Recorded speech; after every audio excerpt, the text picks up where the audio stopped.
Hey everyone, it's Nick Maley here at the Folly Foundation's Yodakind Movie Museum in St. Martin in the Caribbean. Those of you who don't know me, and probably most of you that are tuning in do.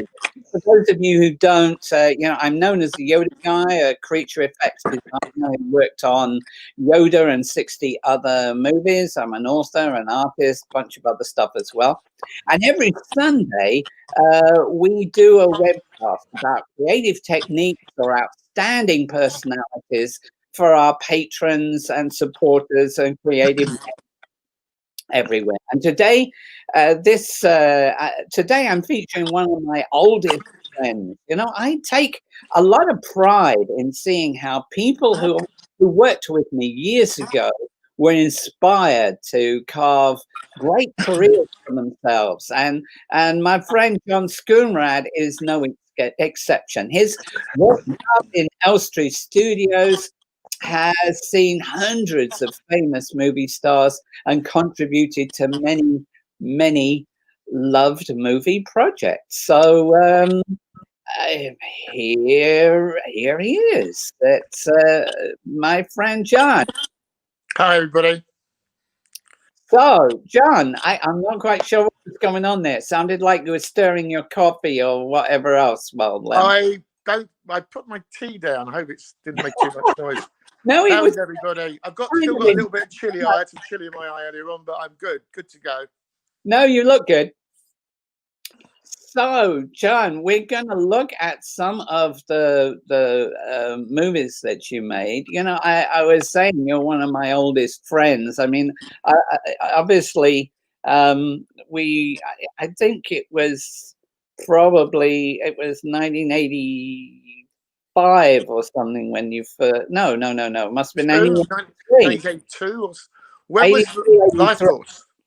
Yeah, on Lifecorce. But anyway, let me just start up here looking at some of these images. I don't know who this guy is, but... So I sent you some images, or rather, I've got a very nice person called Sammy who sent you a lot of my images. I'm not sure what they are. I just hope I can figure them out for you. I'm sure I know what they are. So what have you got?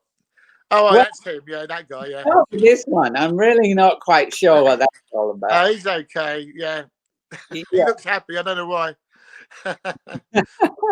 Yeah, he does, And, what, just for people to understand, when we use this term life cast, what we're really talking about is taking molds off of living people, whether it's body parts or whether it is full body cast or maybe just the head. I was recently selling a cast of Michael Jackson, so we were raising money for the museum with that. So you can see here some of your work. A separated pair of feet. Whose feet were these?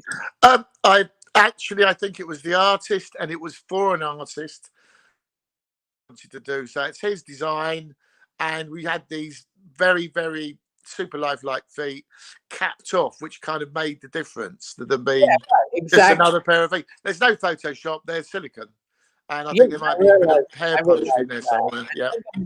We're going to talk about the evolution on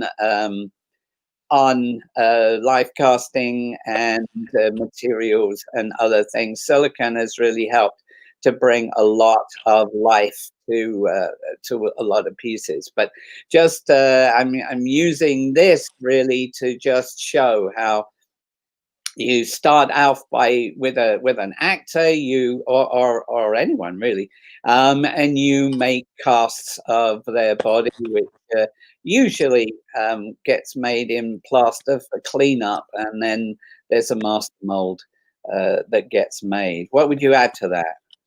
Well, that particular one is obviously people recognize him as Matt Lucas.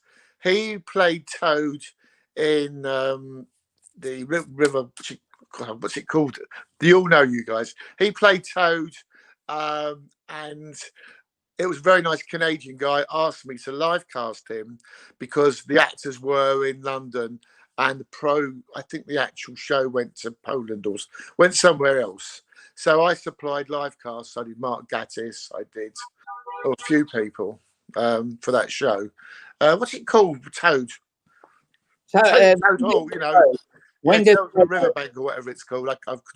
So you're going to find this a lot. I'll be dithering about what I worked on. Yeah, so that was, it was a very lovely Matt Lucas, who was brilliant, and he ended up having a toad sort of prosthetic. Right. It was one of my favorite books when I was a kid, Wind in the Willows. Yes. My dad used to read that to me, and Wind in the Willows would have been Toad of Toad Hall. Yeah, late one. Have you frozen? No, I haven't here, but okay. no. Yeah, well, he was brilliant, and it was all about him really. So I think it was the Wind in the Willows and the Toad in Toad Hall part of that story or whatever. Yeah, right. And the very lovely Bob Hoskins was involved as well, bless him, and rest in peace. He was Badger, and he was fantastic. Mark Gatiss. Right. Yeah, there's some lovely people involved in that. As you know, I'm so lucky to meet people that you see that you're fond of on the television characters, and they come in your home. In this case, they came to my flat for some reason, and we worked them from there. Cool. So let's move along with these photos. You know, we both started in the business a long time ago, and I've kind of put some of the stuff that I can see here kind of in a timeline, and then the stuff that I'm not sure about, I've stuck at the end, and we can just talk about that. But you know, being in the studio. You know, we meet a lot of famous people, and yes, you know, I'm not quite sure when this was, but I bumped into Paul in the studio while we were making Empire Strikes Back. Yes, I don't know what he was doing then. He was for Give My Regards to Broad Street. Exactly. And maybe it was around about that time. Are you sure it was? Oh, it wasn't Jedi, was it? No, it wasn't Jedi. It was definitely Empire. Because he does. I think he used to actually own Stage 5. Elstree, Once Upon a Time. Once Upon a Time, I think Paul did own that. But yeah, I worked on Give My Regards to Broad Street, which was done elsewhere and then brought into the studio as the budget increased. In those days, I was construction. We copied the Michelin building in Fulham Palace Road, and we made it part of the set. And there were lots of little sets, and there was a Dickensian scene, and you know, it was great to work on. But the film didn't really make a lot of success. But it was fun, very fun to work on with him, obviously. Yeah, it wasn't. It wasn't a great success, I don't think. But, you know, when we made the first Star Wars back in '76, one of my memories of that is working late into the night and hearing Paul McCartney and Wings rehearsing Venus and Mars on the soundstage. So he owned Stage 5 would make a lot of sense. Yes. Yeah, now you got it. Yeah. Yeah, well done. Yeah, slightly before my time. You were on Empire, and I know you mentioned that my first Star Wars film was actually Jedi. And my that was when I first came into it. Sure about that? Because it says here in your credits that you did Star Wars Episode 4: A New Hope. So someone else has put that up there for me. I don't think I did that. I don't think I did that. In fact, I know I didn't do that. So there you go. So we're writing the technicality of the actual first film I did was Green Ice. Right. Yes. Okay. Yeah.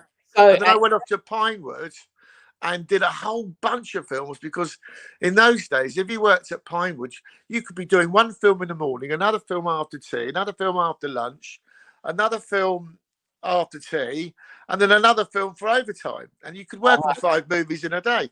And my first film there was Dragon Slayer, Watcher in the Woods, and the finishing off also of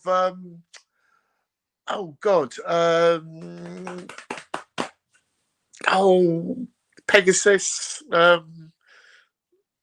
Who's in Pegasus? The Gorgon, that one. So anyway, yeah, Clash of the Titans, the first one. Clash of the Titans, Yeah, right. there were some bits hanging on from there, and I nuts in on that, which was fantastic. Well, I thought that was about 73, Clash of the Titans. The first one, well, there we go. We'll sort it out later. But I did I helped a really lovely bloke called there were two plasterers in the workshop then called Izod, and they were the men. They were brothers, I think, and one of them was on the Kraken as it broke up in little pieces, and another one was on. So we were spraying the huge dragon for Tippett for Dragon Slayer, and then we were making a shark for Your Eyes Only, and this was all going on at once. But I think the shark wasn't working out, so in those days we used to send it off to Bendy Toy down the road. Well, they used to do it, but we sent them all to them. The nature of the plaster shop in those days, I don't know if it's changed now. The plaster shop would be a studio plaster shop. And so in the plaster shop, there was stuff going on from any movie that was in the studio at that point in time, which really, I'm saying that for those viewers who are trying to make sense of you working on 4 movies in one day, because it was. And I remember, I don't remember which studio it was. I don't think it was Elstree. It must have been Pinewood. I remember going in, and it was a big space with lots of tables and lots of stuff going on in different places. That was happening there. Going back to credits. I'm looking at this. You did some pretty good stuff before you came to work with me, with Dark Crystal and Never Ending Story and Indiana Jones. I think Never Ending Story was after I met you, Nick. The Dark Crystal was before. Oh, and that's where I met the lovely Keith Short, who sadly just left us. The Dark Crystal, amazing sets. I mean, I split this stuff up. I guess I should have thought about that a bit. It's a long time ago. God, was it 40 years? It was, it's 38 years, 40 years. Yeah, exactly. So anyway, I'm looking at images here. This is from Dark Crystal, right? No, this is from Henson's Never Ending Story, the Bark Troll. Okay. And the one on the right is the monster in Monster Maker. And that was another series of stories that they did. But the Bark Troll was from Never Ending Story. And that was at the Henson's Creature Shop, which thanks to you, mainly, after having the experience with you, I got to work at. I wouldn't, if I hadn't had the experience with you, I'd have never got in there. So thanks to you that I got to work there, and did some. I mean, my other mentor as such, although I hardly saw him that much, but he was there, was Jim Henson, who I idolised. And I mean, you were very much hands-on. We were buddies. Jim was kind of came in, you had a few words, and that was it. But he was there, and he was the influence behind everything. His son Brian very much still was very much running things at the time, and a whole bunch of real cool guys. Some have left us now, as you were talking about earlier on. Chris Carr, bless him. And we had a fantastic time doing the Storyteller series for one, and what is this from? That's the Dark Crystal. That's what I thought. Yeah, that's me holding the sword, and that's the sort of crystally thing behind. I did a lot of stuff on that. I made one of the crystals. I mean, the main guys were Kenny Barley and Big Ken, the Eagle, and Kenny Clark, of course, he was the main plasterer. And I got to make a crystal. I got to make lots of crystals. Working on the Mystic Valley, I've adored working on the Mystic Valley. We were sticking mushrooms on, and we were making pools of water, and it was just, I wanted to live there. It was just fantastic. The imagination of Jim Henson and Brian Froud, as you know him, was fantastic. And that was good times, very good times. Yeah, and I guess you kind of got thrown in the deep end when you came to work with me, because that Lifecorce was a movie that we didn't have a lot of time to prepare, and they wanted to do the worst, most difficult stuff first to make sure that we could actually do it. And so we were working long hours, but mostly in porta cabins, because there wasn't room in the studio, even though the studio was twice the size that it is now. We had all kinds of stuff, and we were doing a lot of life casts on that movie. Yeah, and a lot of fooling around. Right. I think, Nick, that was the beauty of it. I literally came to you with all my stuff, which I had to just throw out really and relearn, because you taught me how to make a prosthetic mold. You taught me so much. And then I slightly threw it back in that where I would walk into a room and there'd be hundreds of cups, one with a little cup with alginate, one with some glycerin, one with some water, and we'd mix them up and pass them. I said, give me a bucket, let's do it. And then I kind of brought my stuff a bit to it, but mostly it was you giving it to me, the opportunity to watch and how things can be done so quickly, and flying on enthusiasm and intelligence and inspiration. I mean, it was problem solving. I mean, you were saying, you'd come in and say, I want you to do that, and come back and go, no, yeah, that's more like it. And then suddenly, bingo, things were happening. It was like watching something grow in front of you. And then I remember you walked in one day, we had these animatronic figures and we were playing with them. And you walked in and I thought, oh no, we're dead. And you just sort of went and walked out again. And I thought, what a guy, he sees we're messing around. It's really expensive. Yeah, stuff. I worked with Stu Freeborn for about 7 years, and he ran his workshop like he was a headmaster. So you always felt like you were on the verge of getting fired.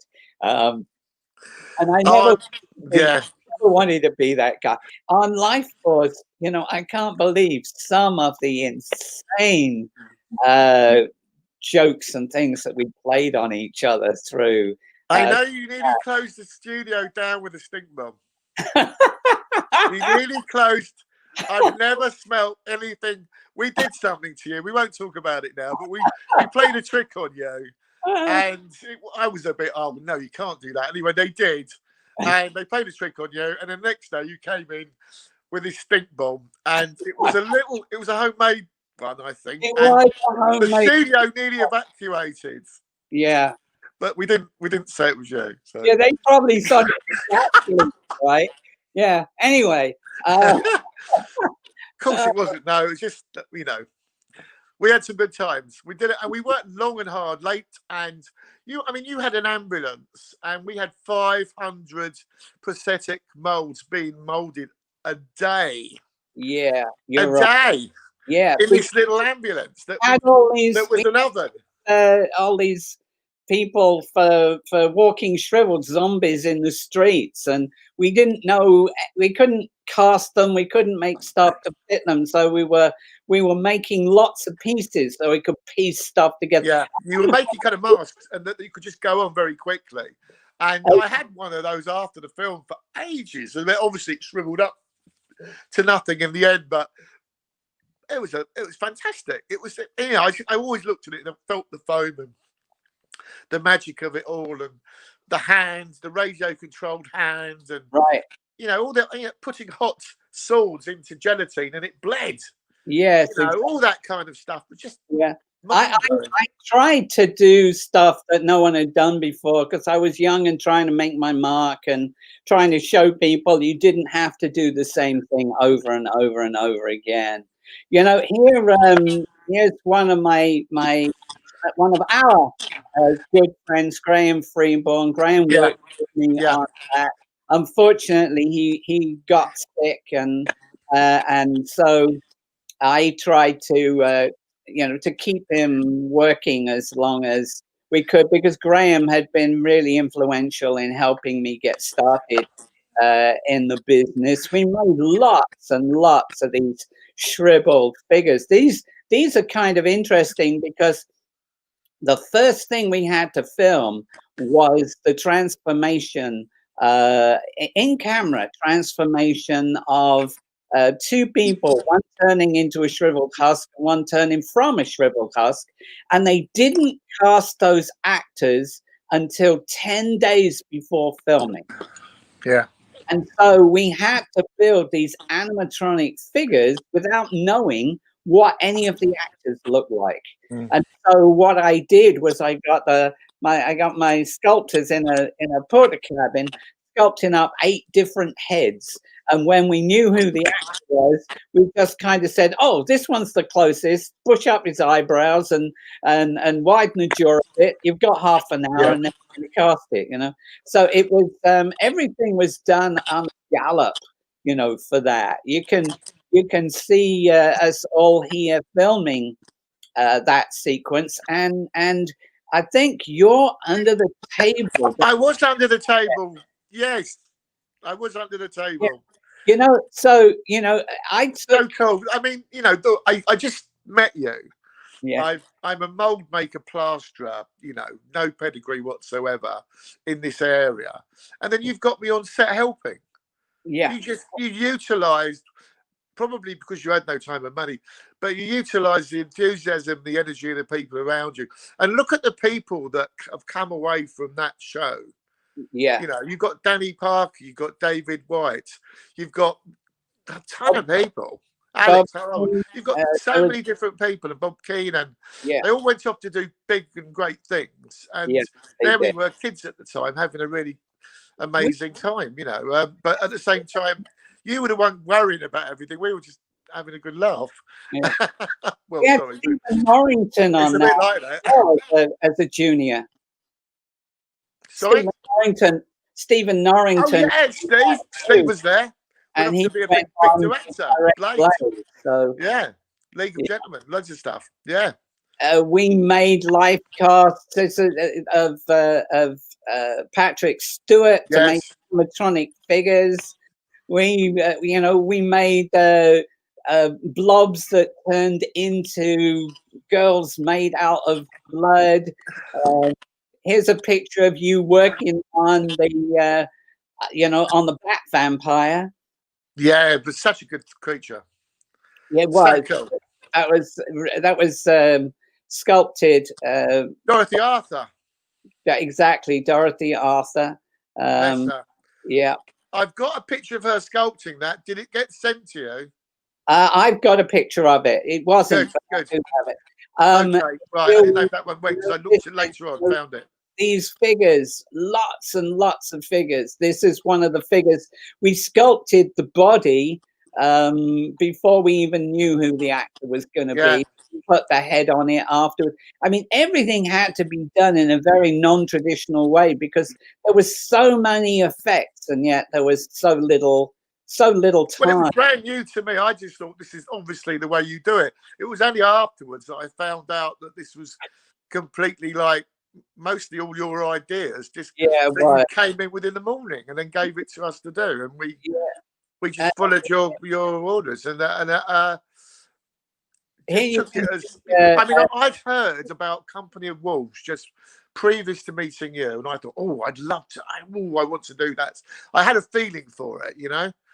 And then next thing is I got told, I'm going to be working with you, and then that's fantastic. It was just wonderful. I look back on that with such fondness. I really, really do. We worked long and hard, and we enjoyed every minute of it. There were some good people on there. I mean, one of the labourers on there, I forget his name now, a lovely guy. And I said to him, what it used to be, she used to be an MGM over the road. I worked on 2001. I said, what did you do? Oh, I built the pod and I did the mechanism with the arm. I said, you did that and you're a labourer mixing up my plaster. He said, well, this is what I can get now. And I just felt very humbled by meeting him, because that film 2001 blew my mind. And he's the guy that built the pod and made the mechie that made the arm that flew the guy into space. You never knew who you were going to meet. You know, you just didn't know what was going on. I think while we were doing that show, there was, what was going on? There was the end of Return to Oz. I think there was Michael Jackson visited the studio. It was all going on. It's just the whole place was alive with, you know, I think Monty Python's were doing Meaning of Life as well. And it was just crackers at the time. Yeah, and here you can see one of those effects that was typical of me, where I made I conceived this. You and the guys were busy making it, but where I came up with this idea of having a face that literally was a body on fire, and the face was melting away. This was for the end of Falada. For some reason, it didn't make it into the movie, but I always it was. There was a skull with gas jets that had to go into it, and I think the skull was gelatin. Yes, it was. The skin was gelatin to melt, wasn't it? Yeah, it was. It never made it, did it? There we go. And here are all the dummies that we made, and these weren't. We usually for making stuff like this was before silicone, and so we would use dental acrylic normally, but these were so big we literally had to make them out of fiberglass, and so the paint jobs on them were really critical. We had a great team on that. Jack, he was fantastic. I've never seen. He could. I think he could paint a flat piece of cardboard and lay it on the floor, and it would look like a person in 3D. He was so good. And to look at that, I mean, those are the results we're getting today in silicone, and that's fiberglass. Yeah, exactly. It's incredible. What is this? Matilda May getting poured. Aha. And there's a lovely old chap there. I can't remember his name. And that's me pouring it in vinyl rubber, which is what we used a lot of in those days. We used to melt the stuff down and pour that, and that was her mold. Yeah, they used a lot of vinyl rubber back in the day. I'm not sure how much people use it now, but the advantage of it was that once you used it and the movie was gone, rather than buying new materials, you could just melt it down again and use it again. Yeah. We use vinyl. It's very handy, actually. You can buy a ivory coloured vinyl, colour it, and you can pour it into water, and you can make guts. So as soon as it hits the water, it makes it streaky red if you make it red. Or you can shape something out of a piece of tissue, tongue it, dip it in, and then put it in the water. And you can make organs very cheaply. You know, if you want it all over the battlefield, that kind of thing, without having to go to the trouble of loads of silicone. And then you could melt it down if you wanted to, but it's normally just put in a bucket, put some blood in it. And also on Black Hawk Down, there was a rice riot with a lot of Somalis trying to grab the rice, and then the guys turn up and they go, shoot them everywhere. And there were only about 3 squibs put on people, but as there were about 20 people, we had pots on the ground full of blood and little tiny entrails of these bits of vinyl that would be poured into the water. So these would go splatting everywhere, and it gave the effect that everybody was getting shot when you only had to put on about 3 squibs or half a dozen squibs. Yeah. And it's very effective. Very effective. I see, after you worked on that, you did a whole load of movies that, are loved by some people there. This looks like it comes from that period. Is that right? Which one's that? This photo. Oh, sorry. I'm putting it up on the screen. There you go. Oh my God, that was Guest House Paradiso with the lovely Aid Edmondson. Right. And Rick Mail, bless him. And that was that was the nearest thing to a Nick Maley movie you could get to, because the gags, if it was on a roll, it would hit the floor. We had, whereas you had 50 gags, they had 50 gags. And I lost count, 7-foot balls of sick, exploding cheeks, people that get things burnt and stuck to them, people getting pulled up to the ceiling by their nipples. Oh, there was just no end to it. And it was lots of prosthetics and lots of fun. And it kind of like took me back to a bit like working with you, actually, because they were mad as a bag of spanners, but the loveliest people in the world. And another one, rest his peace, in peace, Nick. Honestly, lovely Rick Mail, fantastic man. Right. And, we had an arm that stretched them up 3 feet, and it was just mad. Lots of hitting in the head. And then you'd get something like he wanted his head run over by a truck. Okay, we'll get a silicon head, and then we'll get a fiberglass core. No, when the tyre hits the head, it just rips the skin off, which is probably what would happen to a real person. So then he said he didn't want it to go flat.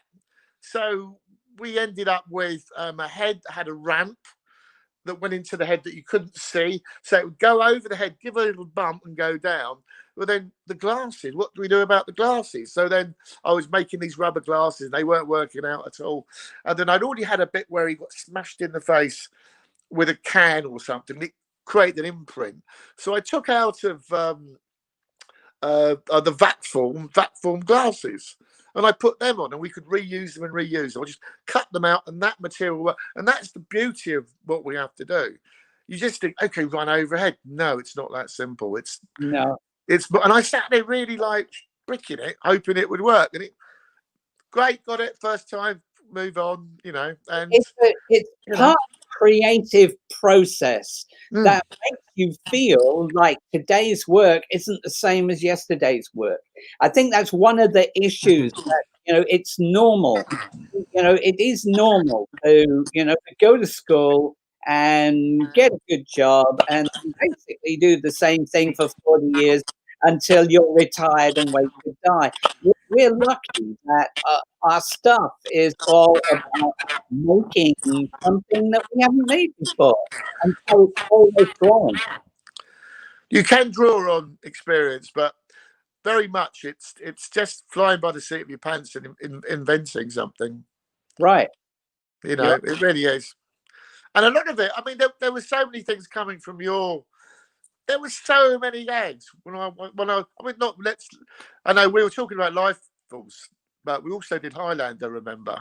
Yeah, we did. And which pretty much sorted me out and changed my way of thinking about so many things.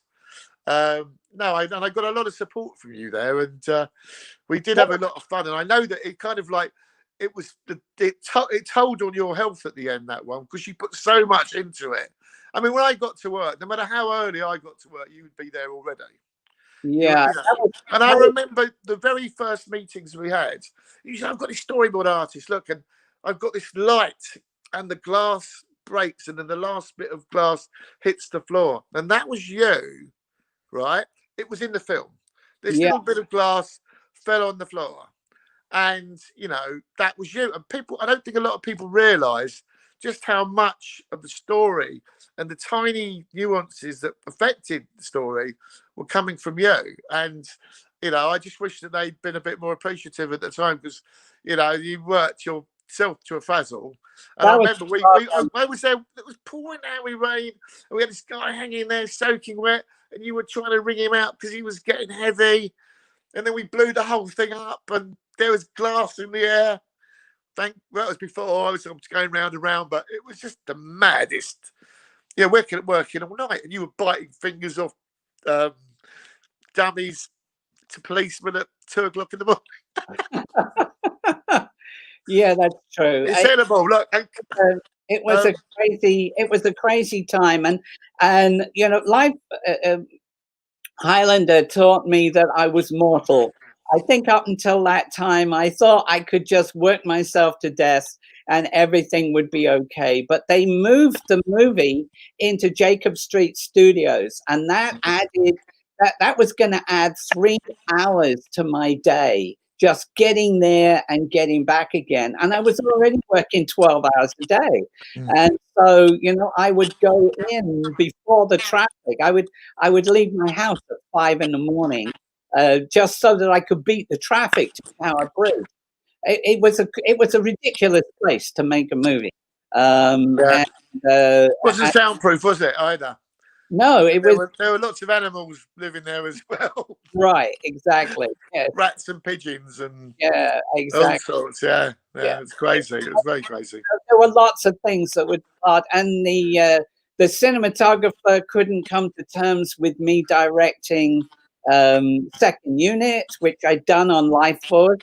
He just stirred up a lot of trouble for me, and I just pushed myself too hard. And so, I realize now it's all well and good saying I'm going to give 200%. You've got to make sure that you hold back enough to stay healthy through all of that. No, it was a journey, that one. And then we went to Scotland. Yeah, we did. Yeah, and it was. John, do you have a little headset or? I've lost them. I've got earbuds, but they've gone. I've got some big cans. All right. The only reason I'm saying that is sometimes the sound from your phone is interfering, and you can't hear when I start talking. So we're talking over each other a little bit. Okay. Well, I'll try and be a bit more aware. But I do that anyway. I always talk over people. Yeah, right. I'm gonna move on now to Saving Private Ryan, which is a great movie that you were heavily involved in. We've got pictures of you here. Yeah, good times. Very proud of that film. Very proud of that film indeed. Yeah, give us a breakdown of what you were doing on that. The breakdown was that the Conrad O'Sullivan was doing the lead deaths, if you like, of the lead actors.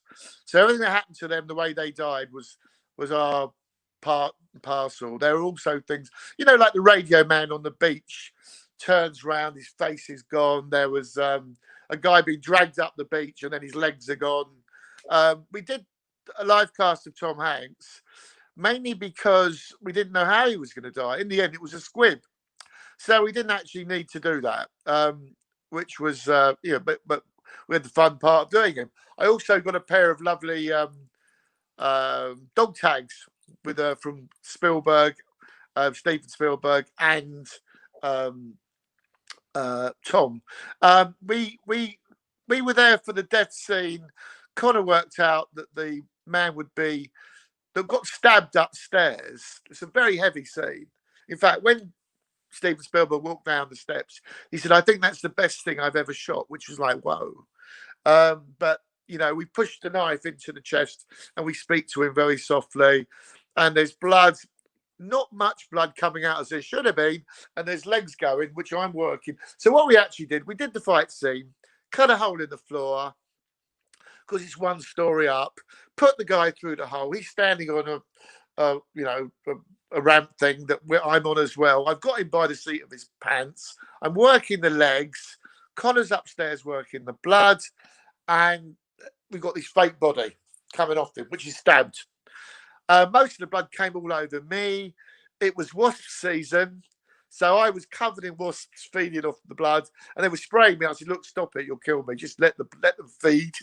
And that amazing scene transpired. That was one of the scenes. There was also the one with the doctor, and the blood was coming through a kind of a skin. There was a lot of different deaths on there. Vin Diesel died on it, and it was another exceptional film to watch.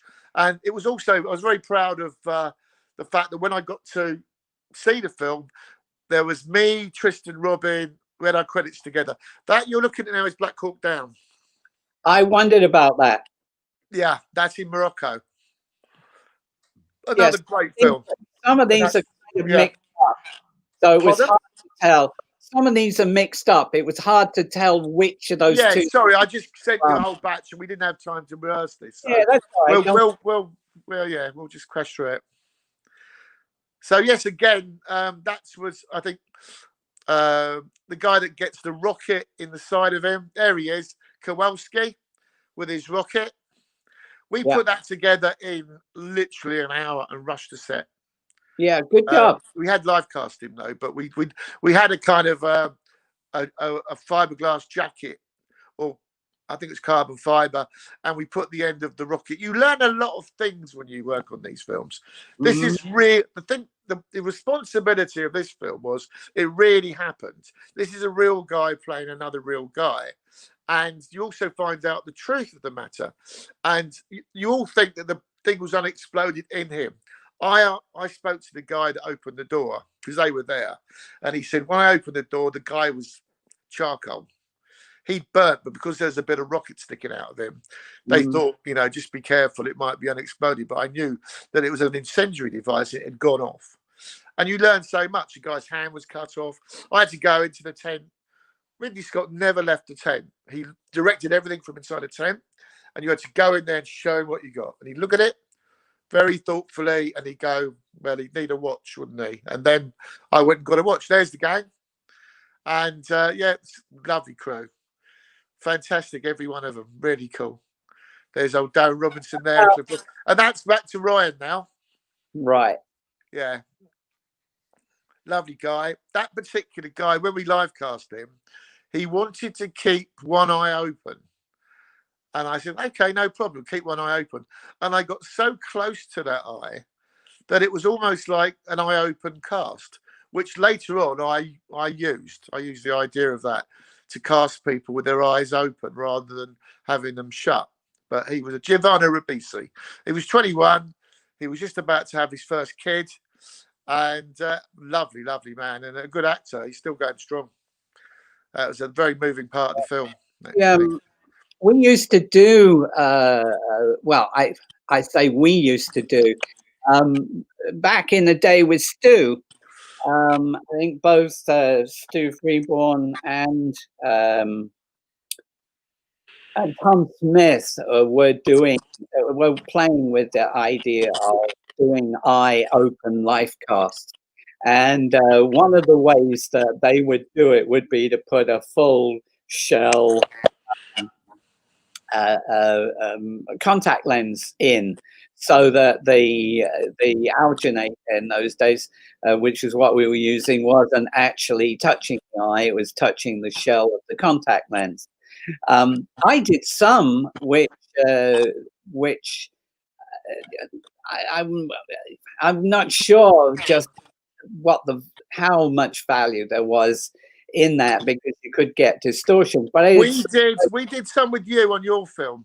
You kept the on Lifecorce, actually. And you brought the alginate down so it came right to the eyelashes, and then after that has gone off, you close the eyes, and put the balance on, and the skin over the eye looked like eyeball. You just cleaned it up a bit afterwards. Yeah, you released. Yeah, you showed me that. We did that for you on Lifecorce. Exactly that. I'd forgotten actually. We as you said, we made a mask, a very thin alginate. They opened their eyes wide, let it go off, then they shut their eyes, releasing it. Then went on the whole thing. We just had a little line round there, which was nothing, and then you just cleaned up, and it was like a natural looking life cut. It was very easy to do, actually. It was, I mean, although the eyelid is really good at closing, but as you know, if you've got some sleep on your eye, the slight weight of the alginate was really hard to open. But if it was thin, they could, and it was still a little bit wet. So no, that was great. That was good. That was when I first. That was probably where that was before Ryan. So I had the confidence to go around the eye because of what we learnt with you, actually. Putting it in its right order. What's this one from? That's Black Hawk Down. He's a pilot standing there. That's his dead crashed body. laying in the. You get up. There's a scene where the guy's cutting into the backcourt with a huge cutting wheel. There's sparks everywhere, and you can see the man behind the glass. Oh, there's my ticket I used to wear, carrying around with me. That's my title, prosthetic supervisor. Yeah, you still have that? Somewhere. Yeah, I mean, stuff like that isn't stuff that you really want to throw away. No, I've got millions of them somewhere, but in a box. And that's their crash backcourt, which we were halfway responsible. They kind of, when they first made it, it was a bit heavy. So they got some of our effects crew, makeup crew, to actually make another one, which was lighter. Because as it came down the wire, it kind of bent in the middle. But it took out the fountain. But it was great, And I had to go firing those, those paintball things with zircon. They got zircon balls in them, and they spark. Fantastic fun, yeah. Yeah, cool. Yeah. So this is showing you doing a cast from a full body life cast, kind of reminiscent of Matilda May, really. But what is this from?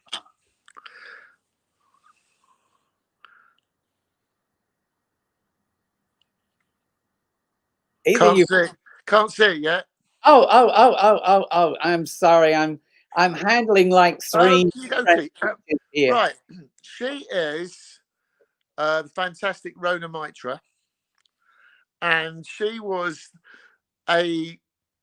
before she became very well known, good actress, lives in America now. Lovely girl. She was a Tomb Raider game person. So this was for the Tomb Raider game prior to Angelina Jolie becoming Lara Croft. Right. So every picture tells a story. I think she was hoping that she might end up being Lara Croft as well. But I think it went on to be that was for the game.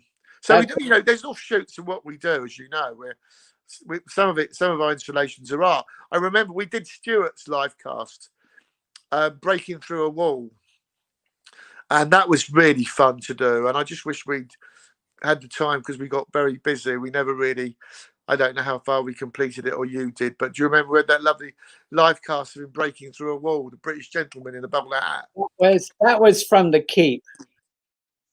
No, this is Stuart. We were going to put it in an installation in an art gallery. But freestanding. But it was based upon some figures that I'd done for the Keep. I see. I've never seen it. They were charred soldiers that were fused into walls and fused into floors, and the guy who owned the art gallery asked me if I would make some for an art installation. Various things, and we started to do that on Highlander, and then the work got out of control, and so I don't think it ever got finished. But it's a real shame, because that was, live cast with his eyes open. That's what we did, his eyes, didn't we? It's a really good live cast. Okay, that chap is it Tony White? He's the Predator, Alien versus Predator. Animated extras, actually, and I live cast him. I had to stand on a step ladder to do him. Really? Lovely man. Yeah, it was his first job as well.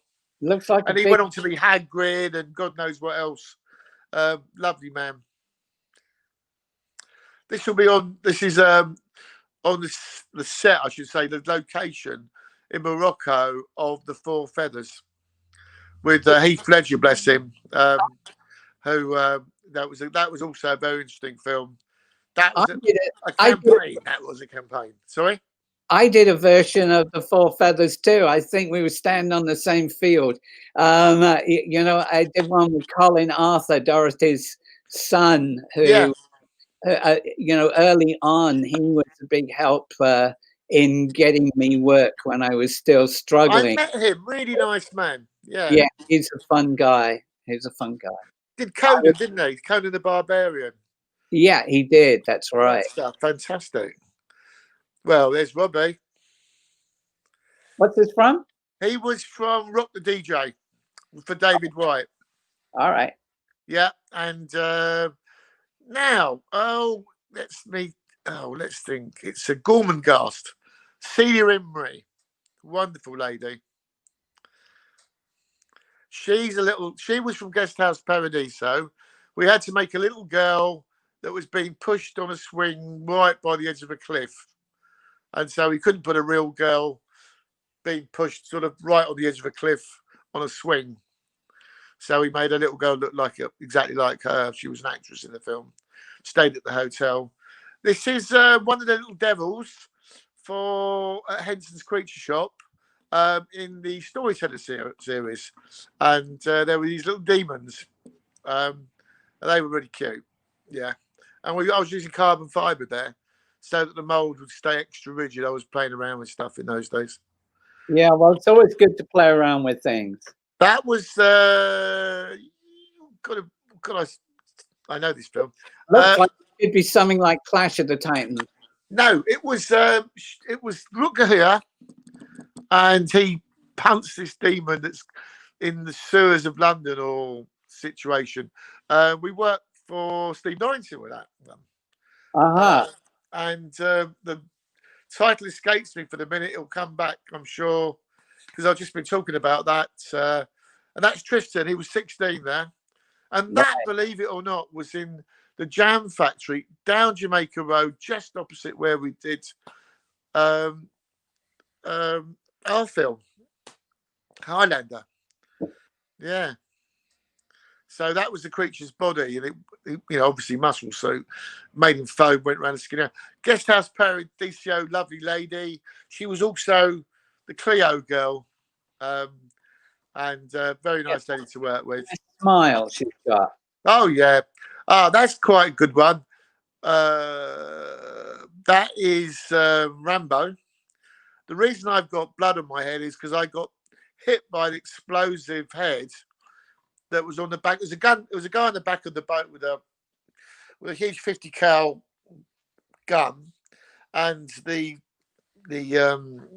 sharpshooter takes him out, and his head explodes. And I got some of that in the face, and I was way back, which just shows you why when the guy had a badge on his hat, for example, we took that off and made it out of paper and photocopied it. Right. So otherwise that badge could be like a bullet, it'd be a weapon, it'd be a projectile. So that was a lovely guy there called Piers from Denmark, who I worked with, who I got to come and help me. And that was good times on there. This is Gladiator.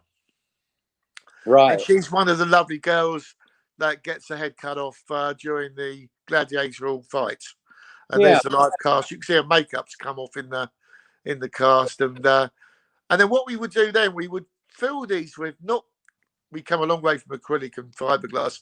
We'd fill them now with plasticine, molten plastiline, and stick it all together, sculpting by numbers, and then mold it and make them out of silicone. Right. Yep. The problem I found with melting down any of those oil-based clays was that they do let off quite a lot of fumes along the way. Getting the balance of melting that without overheating it can be a bit of a struggle, because I did something similar on rebuilding Yoda as a transitionary stage, where I'd already made master, but I needed to go a step further, and so I made each of the parts, poured each of the parts in shivang clay, and then put them all back together again. Yeah, we've got stuff now called monster clay, a kind of red clay, which is the harder versions used for sculpting cars. And we find that works smooth, doesn't slake, doesn't sort of like, sometimes you've got it all going on there, it just goes whoop and it just slides down. But this stuff's pretty cool, and you can swill it, you can brush it on in layers. It works. It's a kind of wax.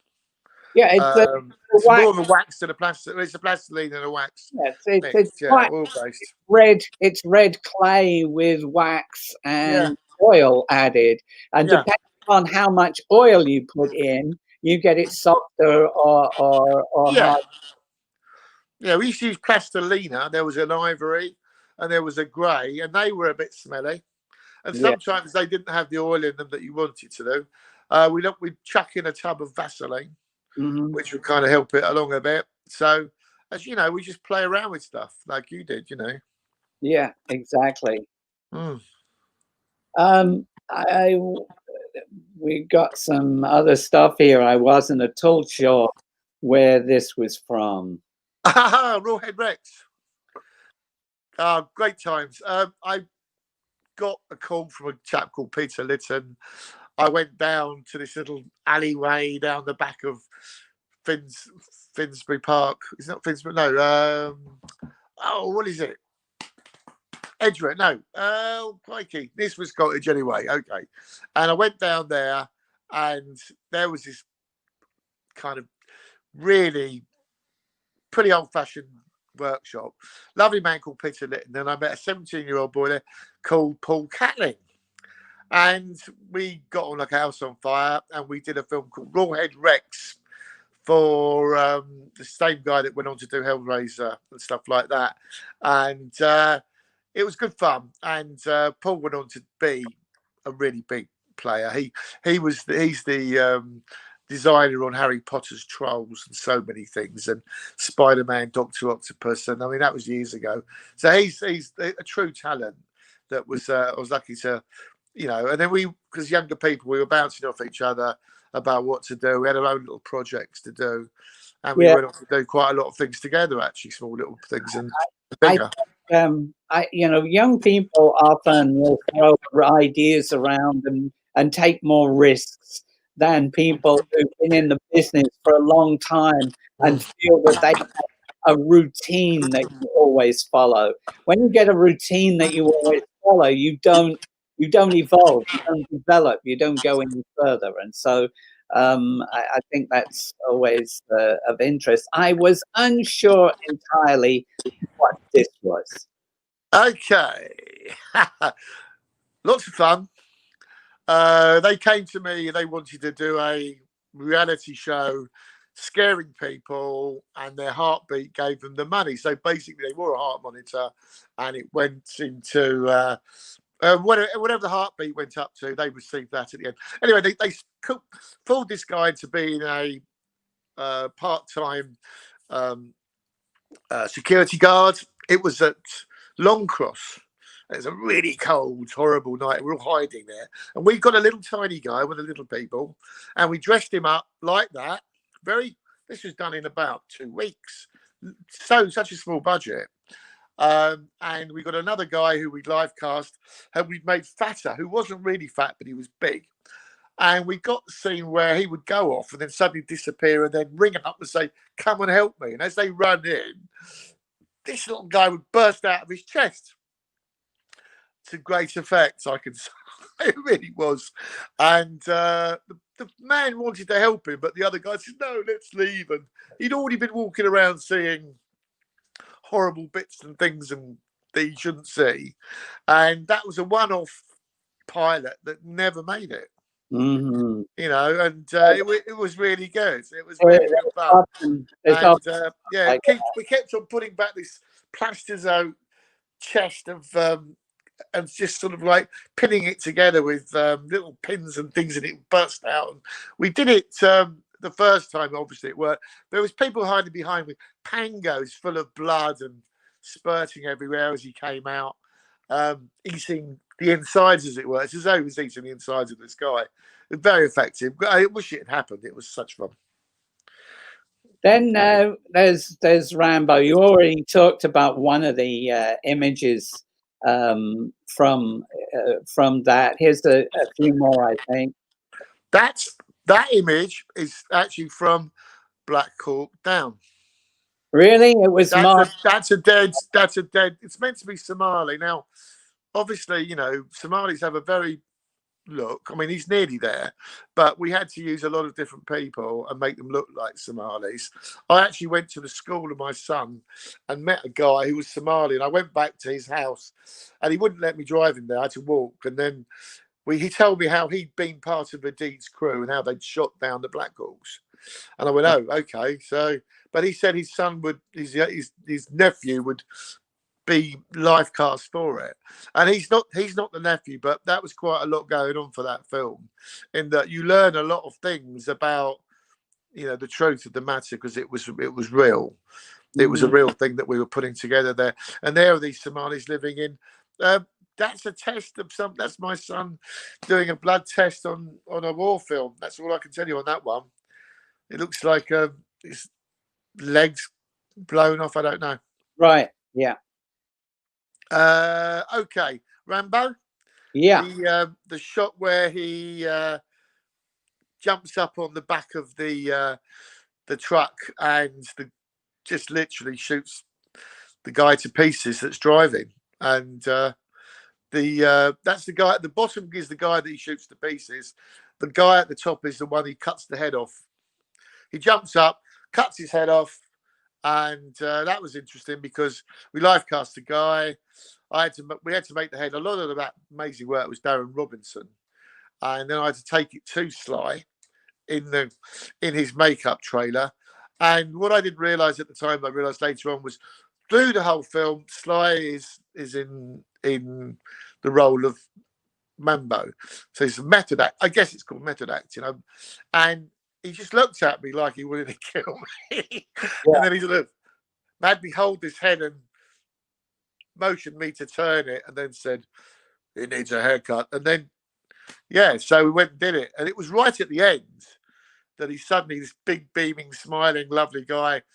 Because I said to him when we were trying to take a photo, and everybody wanted a photo of him the last day.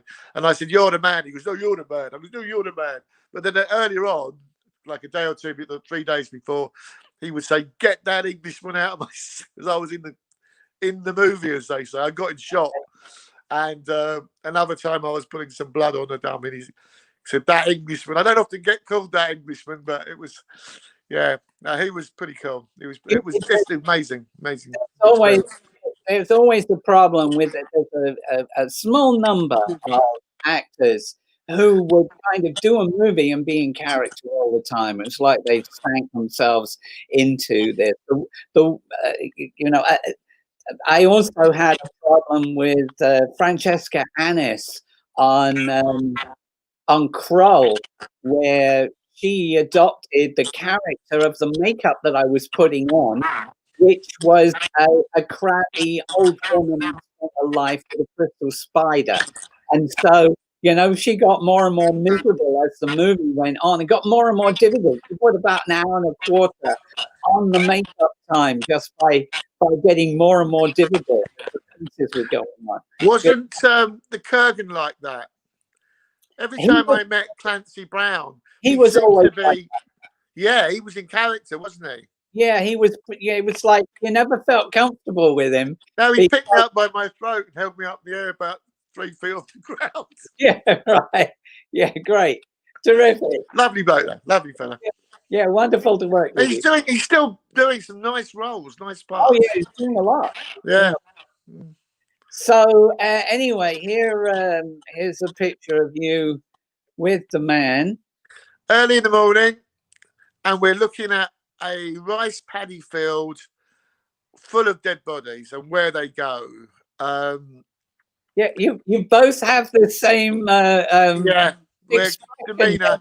I don't think either of you was happy with whatever you were looking at. He was happy. It was just really, really early. And we had these bodies and we would like saying to people where to put them. And I remember there was one of an old lady who was under the water. And someone said to him, "Do you think that's real looking?" And he said, "That's an, I won't swear, work of art." And I thought, yes, done it. So he loved us. He loved us. He really did. He loved our work. And I mean, there was another scene where he rips the guy's throat out. He had it in a dream. And that poor guy, you know, went through something. Luckily, he was a really tough Burmese soldier. And he actually got my throat at one stage as well and said, "How much pressure can I put on this appliance before I destroy it?" And I went, "Much as you like." He says, "Much as that." And I went, Right. I just wish somebody got a photo of that. That would have been great. But at the end of the day, super guy, super man. He knows everything. He knows his stuff, from stunts to explosions to. We were doing 30, 40 squibs a day, and Alex Gunn was the supervising special effects guy. It was awesome. I mean, you could be, and this is a guy that does it himself, that checks everything. You know, he's just one of the best, and we did some really cool stuff. Right. I thought maybe, he was looking like that because he knew that in 20 years or so you were going to work with his competitor. Yeah, he's also very lovely, right? I remember. I remember seeing him talking about Schwarzenegger one time, saying, "Yeah, he liked him, but he wanted to kill him." Well, they worked on the Expendables together, didn't they? They obviously got this relationship. They've chilled, got older. They've done so much. I mean, this was for a commercial, I think, right? Yes, it was for Do It Now. It was a little robot, Arnie head on a tank, running around, telling everybody to do it now. And get your peeper. You can see we went through a few hairstyles. They wanted Kindergarten Cop, they wanted Running Man, they wanted Terminator, so there was a lot of R&D going on throughout the whole thing. It was a lot, and this particular shot, we had it working. We had the guy that was doing his voice, and I remember him saying the apple doesn't fall so far from the tree, and he made a little joke, and the guy was great, very gracious, and we had quite an army around him, though. We had quite a big deal going on that day to meet him. And in the end, we had to go to his gym. And we had about 5-10 minutes, and then he was gone. A load of little black cars disappearing into the distance. Yeah. That's often the case with people who are really famous. I mean, sometimes people will say to me, "Oh, can you, are you still in touch with George Lucas?" They don't seem to understand just how big an army of people. It doesn't matter who you worked with. That doesn't mean you can pick up the phone and say, "Oh, I want to talk to Arnie, please." Right? I mean, it's just. He was governor of California, but also with Steven Spielberg, that we had different badges on Temple of Doom, how close you could get to him. Right. So if you had a certain badge, you could get. So if you went too close and you had the wrong badge, you get to back off, for various reasons. And there seems to be another guy looking just like Steve walking around. So at a kind of double, I'm not sure what. I think so. I don't know. There's a lot of chat. It's movie talk. Yeah. Right. Well. So there's there's another bunch of movies with Kick-Ass and Wolfman, of course, and we've got a bit of video here from this. Oh yeah. You got to put this on.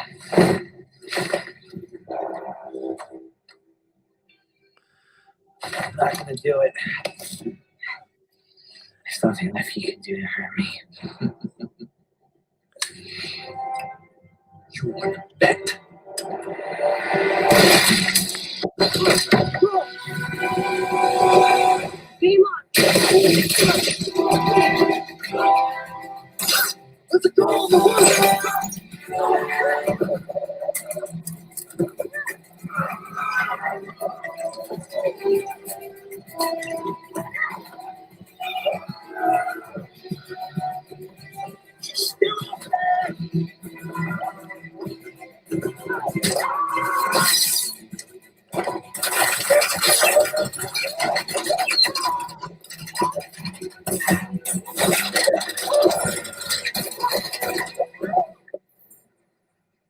I think I got her. Go check.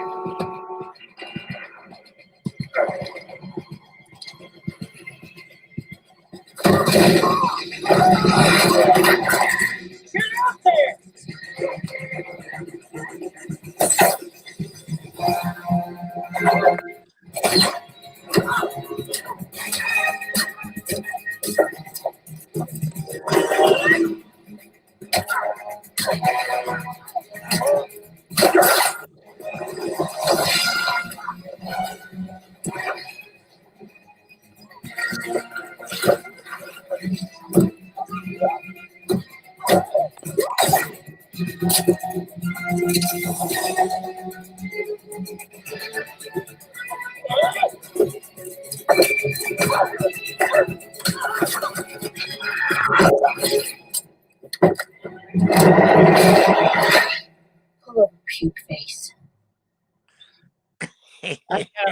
I have to say, that driver was a lousy shot.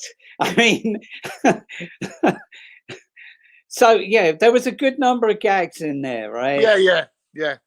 There was some people still say I've got to do a knockdown. I want it to be like the one on Kick-Ass. So I goes, well, I did that.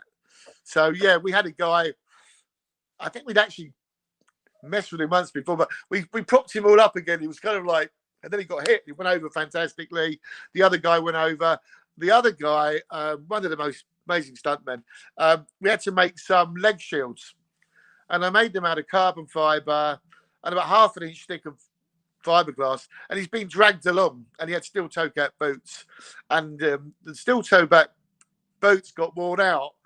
But the leg shields that I gave him to protect himself, because he stood on his legs, and they were being dragged along at about 30, 40 miles an hour. And yeah, so that was a lot of bits and pieces in there. And also, believe it or not, the I don't know how they did the lighting effect there, but afterwards we had, where the bullets had gone through the roof, we had like the metal turned back. We actually made little prosthetic metal things that we actually put on the roof with magnets, and then they looked like bullet, like you just paint them black in the middle, and then they were white, and then they silicon ones sat on the, so you could make it, instead of messing the car up like we used to, punching holes in it, we actually stuck some prosthetics all over it. It didn't have to damage the car.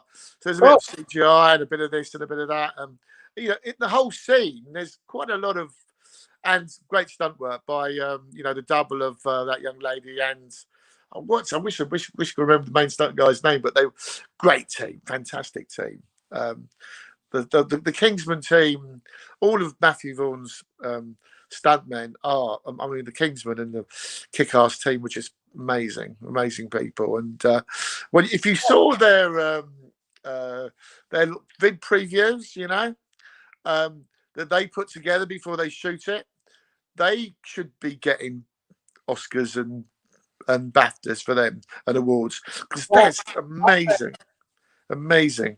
Often there is it looks like our video has been blocked. That video I just played has been blocked by a couple of sites that were Facebook and YouTube for copyright reasons. So I'm hoping that people are still following us here and they haven't stopped. Oh, okay. Yeah, I did. I think I put it up as part of a stunt. My son put it up as part of a mesh. You know, we've got lots of stunt footage. And yeah, if you take something off a film, they tend to want to nick it off. They said they want to take it down. I mean, I've got a lot of stuff from Mission Impossible, and you know, I don't know. Everybody takes a lot of notice of, even people, you know, I see it when I'm doing conventions where some guy who was basically an extra wearing an Imperial officer's outfit standing next to Darth Vader has a queue of people who want his autograph, and you're sitting next to the guys who built the AT-ATs and did all the stop motion and worked for months and months to get that sequence.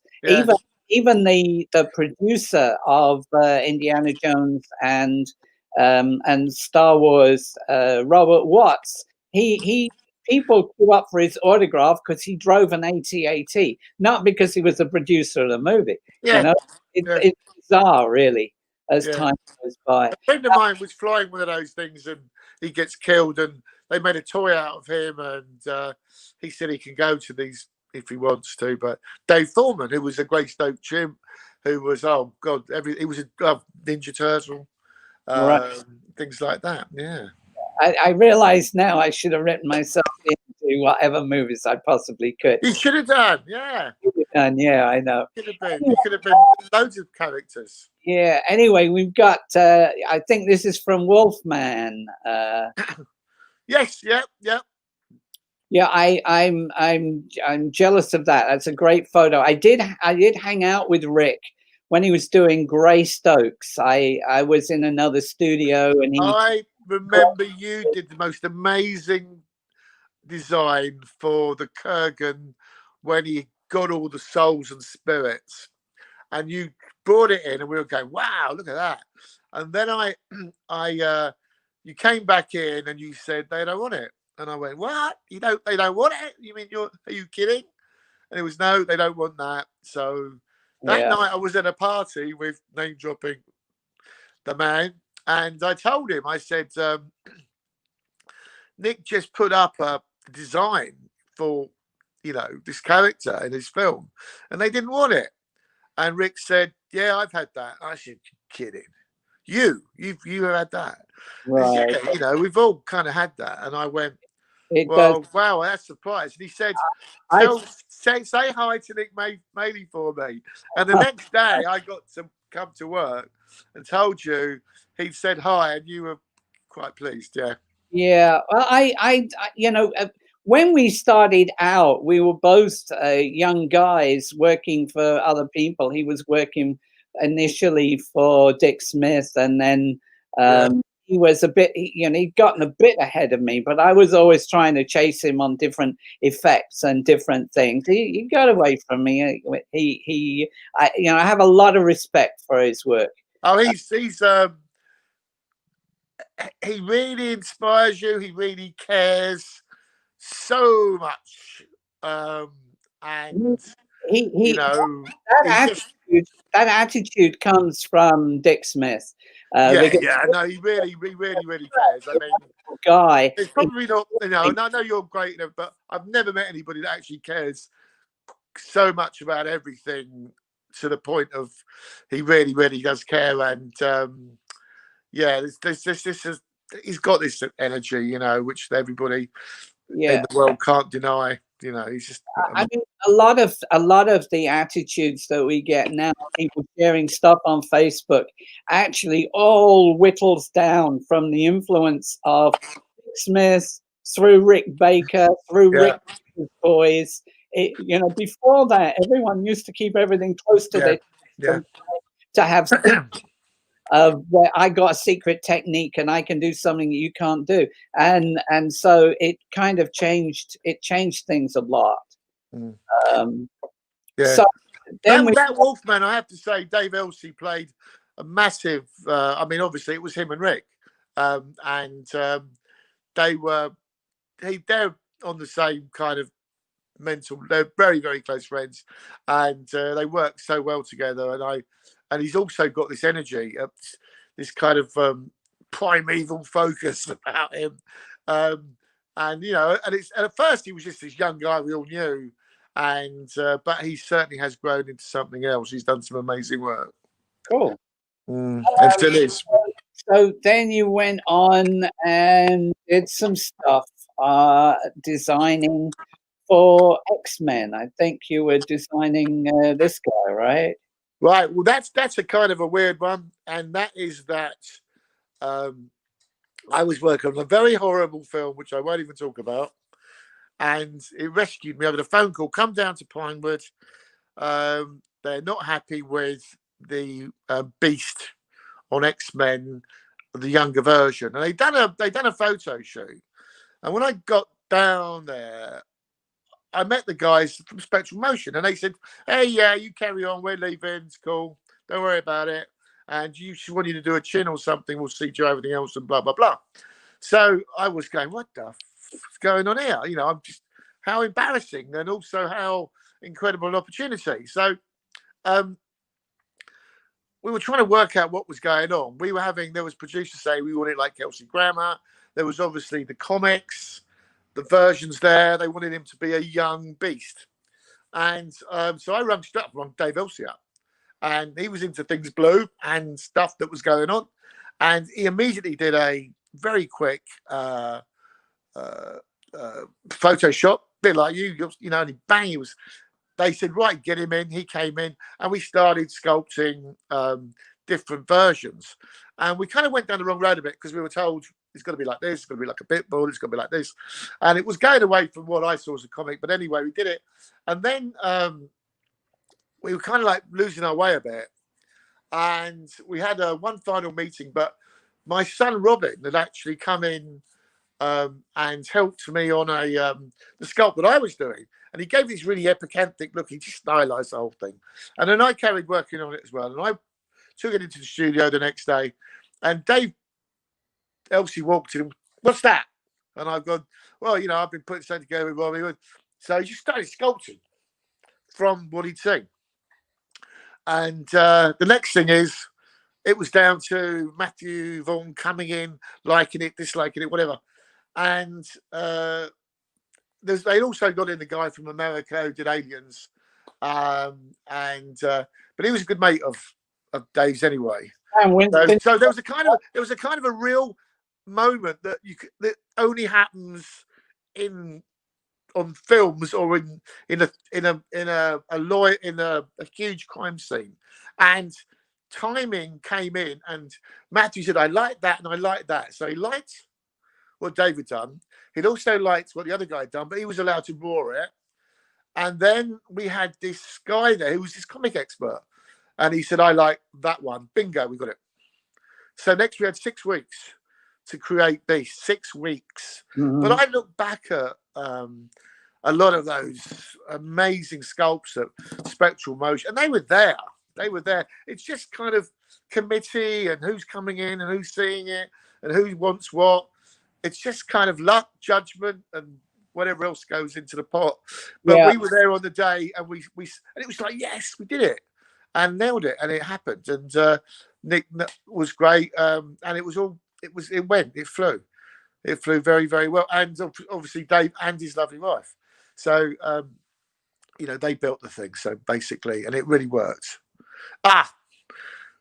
Okay, pass. No, it's called Human Centipede 2. That's what I was rescued from.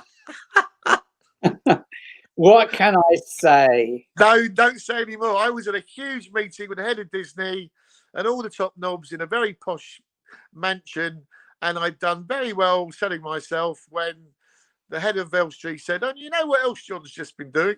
Human Centipede 2." And the head of Disney said, "You didn't tell me that, did you, John?" And I went, "Oh, I kind of admitted to tell you that." And we've all done things, but on a good note, the director's really fun, and he's just mad, and it's a very silly idea, not very tasteful, but the people that I worked on that I'm still friends with, they were such a good laugh. I mean, I had pacifiers sticking out of silicone bottoms. So it was all very, you know, if it was COVID, we'd still be all right. Yeah. But I don't. Let's not talk about it anymore. I'm looking here. 2013 was a really busy year for you. Oh well. Yeah. You know, you've got a ton of stuff here that you worked on, including World War Z, where you were doing lifecasting and things, I assume. World War Z was actually my son. We're both working on that, dummies with Neil Corbold. And I'd just like to say, he was another major influence on my life. He gave me the kind of stars and the credentials to really move on in this industry. So a lot of thank yous go there. Great guy to work for, fantastic projects. Cool. And another innovator, very clever man. Worked for him any day of the week. I think he's fantastic. Which one we were just talking about there? I was just talking about World War Z. War Z, yeah. Well, I got to be a standby on it because it came to Elstree. And that's why it's a credit. So I bunged it in there. But it was mostly my son's work that we're looking at. And I think we might have given him some bodies. But that's about it. You know, I do supply just a body, a hand, something like that. So sometimes it's not as if I was like supervising or a main player. Definitely not a main player on that one. Just happy to have taken part. Yeah, and you did your own zombie for something else here. Well, this is another good fun thing. That was a good. I mean, imagine someone coming up to you, Nick, and saying, "We've only got a few £1,000, not a bad amount either, to make a short clip of what goes on behind the scenes." So it was Fright Night, the festival that goes on in Leicester Square, and there was a Fright Night week, Channel 4. So they wanted a zombie, a wolfman, a cut, and this, a live cast, the wolf face, things going on, blood spurting up the wall, and we got to go down to a studio in London and make these things starting at 8 o'clock. They came around with these little tiny cameras that they have now, those are Canons on gimbals, and they shot the whole thing. And afterwards they gave me all the dressing tables as well, and I made quite a bit of money out of it. I also got Dave Elstree in on that, and he designed everything from scratch. So there was no big deal, just us having fun. And then we didn't have to go on set. It was us in front of the mirror. There's a lovely little commercial. I should have sent you that as a vid. It's on YouTube, and I'm allowed to show that. So that's mine somewhere along the line. Another day. At 2013, I seem to remember you telling me that you'd worked on Gravity as well. That's not on your credits. Gravity. No, yes. Because Gravity's my son's okay. and my wife. So my wife worked with Sandra Bullock. My son Robin did the what did he do? He did the anyway. He did all the. I've got loads of photographs of them floating around. So I didn't put that on my credits, but it's a family thing. So we all kind of got involved. But it's basically Robin Schoonraad and Fiona Casley. And so some lovely work on that. There are some amazing. I mean, if you want to see photos of that, I've got some lovely stuff with her and Robin. Right. And then 2014, you were doing these movies, but you were also doing something else. I seem to remember. This helping me out. You let me borrow your studio when this was the first shot that I had at doing a historic rebuild of Yoda the way he was built back in 1979 that I'm almost finished with now. I'm on this was, I guess, a version that never got finished, and then I did it again in Germany, and now I'm doing it from the molds that the molds that arrived broken. We had, That was I tell you what, the seeing you again was so special, and I was so proud to be able to show you my workshop and then have you in it. And then we made this humongous mold, which was like the mold you made back in the day, and it all went very well except for the when we sent it, and I just think, why didn't I fill it? I should have filled it with silicone, and that would have prevented all that going on. So but you managed to salvage it, I take it. No, I didn't actually. I just took some squeezes out of it as a starting point for redoing it, and then I built the puppet that I had been taking to Star Wars Celebration Europe when Lucasfilm invited me to show it there.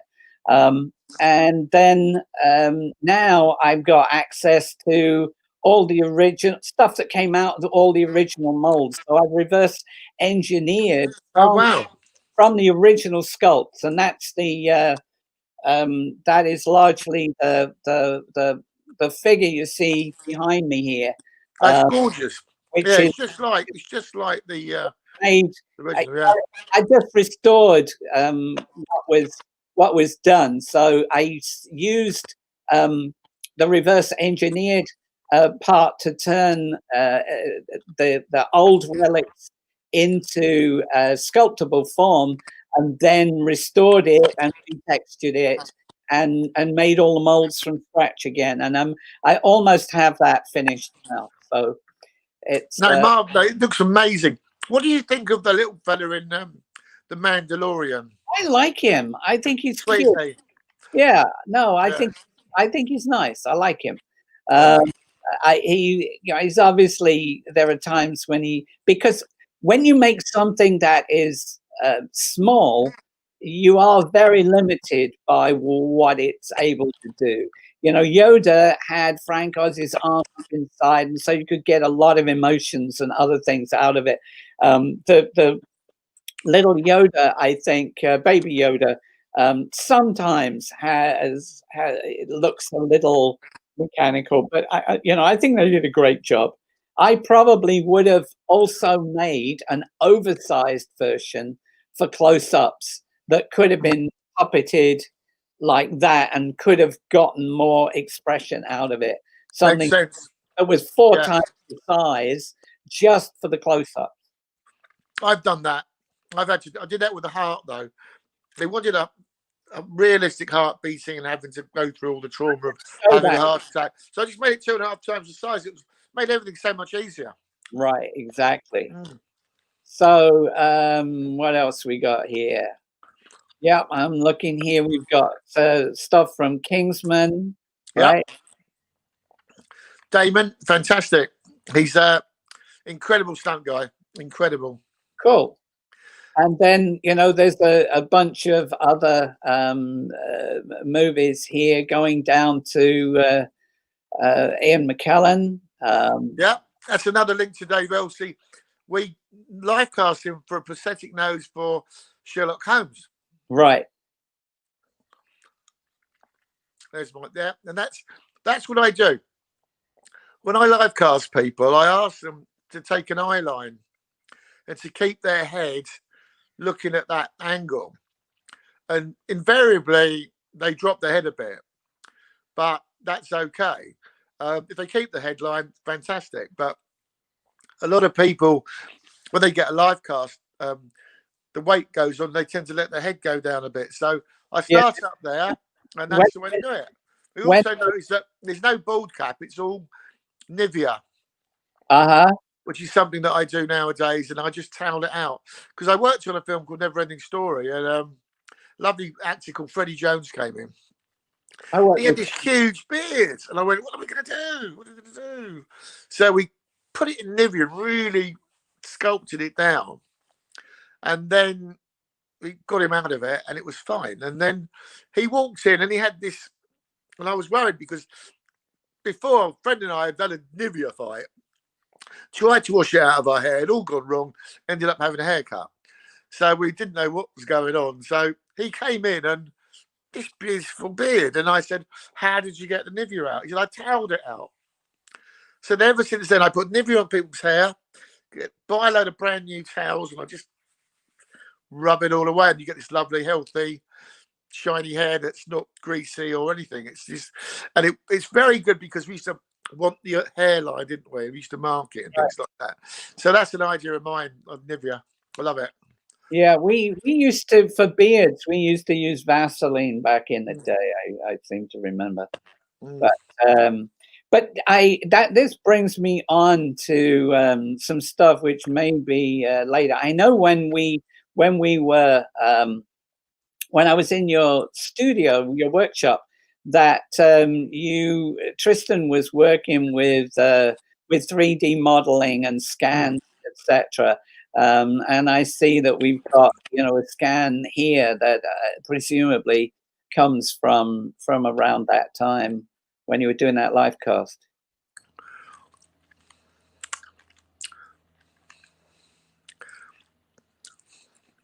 You've gone all quiet. What happened? Your teeth got stuck together. Can't see it.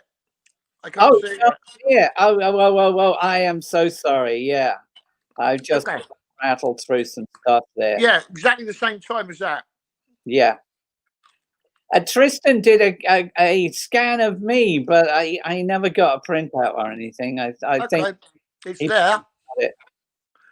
We'll dig it up. Yeah. There's a few like that.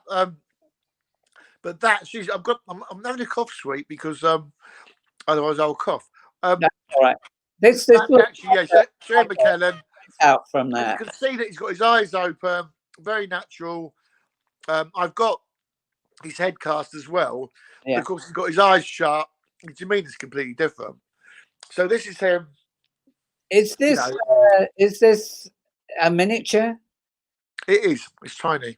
I thought so because you can see from the scale of the striations in the piece.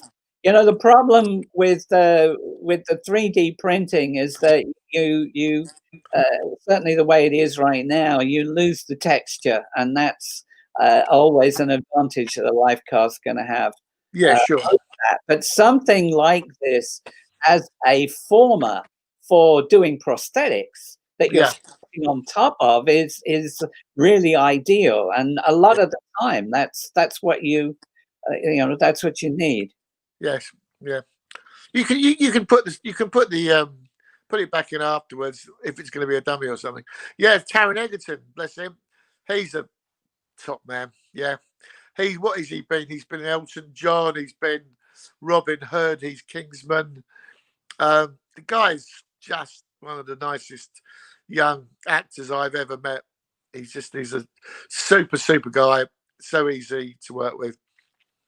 So, here I'm looking at some of the other more, relatively recent movies that you've worked on. I remember when I was there were discussions going on about Beauty and the Beast, about whether it was going to be digital or whether it was going to be physical. And I think you've done some prosthetics for that. And I have to say that I really thought that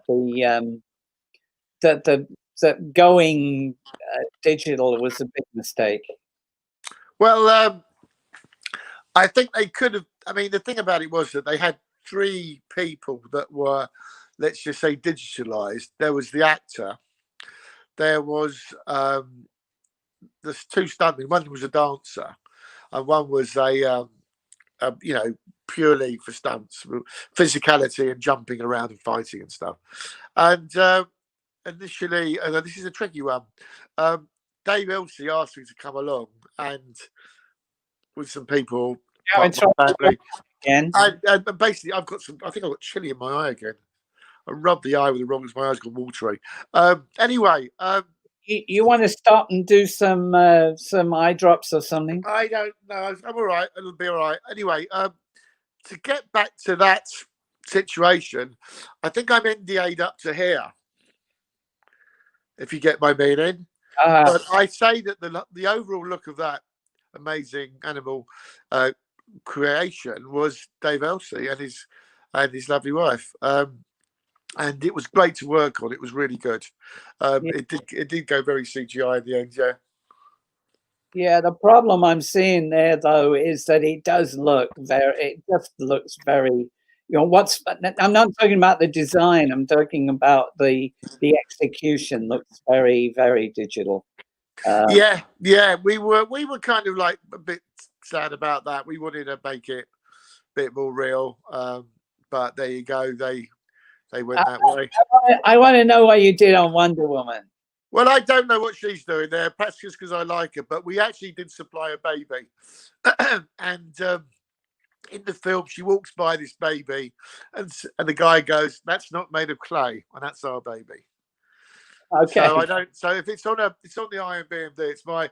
I've got people that put this stuff up. So I see here they read the invoices. I'm assuming that this photograph is your human brain, is it? Oh, it's one of them. Yeah, that's not a bad shot. Yeah. Right. We've done a few of those. But you also did something where Yes. you were working on this oversized human heart. And, animatronic. Eugene Sushaya, or Bizarre as he's now called. And oh God, he's going to kill me. The animatronics guy was... why's my brain got it? It'll come to me. Somebody ring me up, tell me. But he's great. Chris Clark made that mech. It's fantastic, isn't it? Right.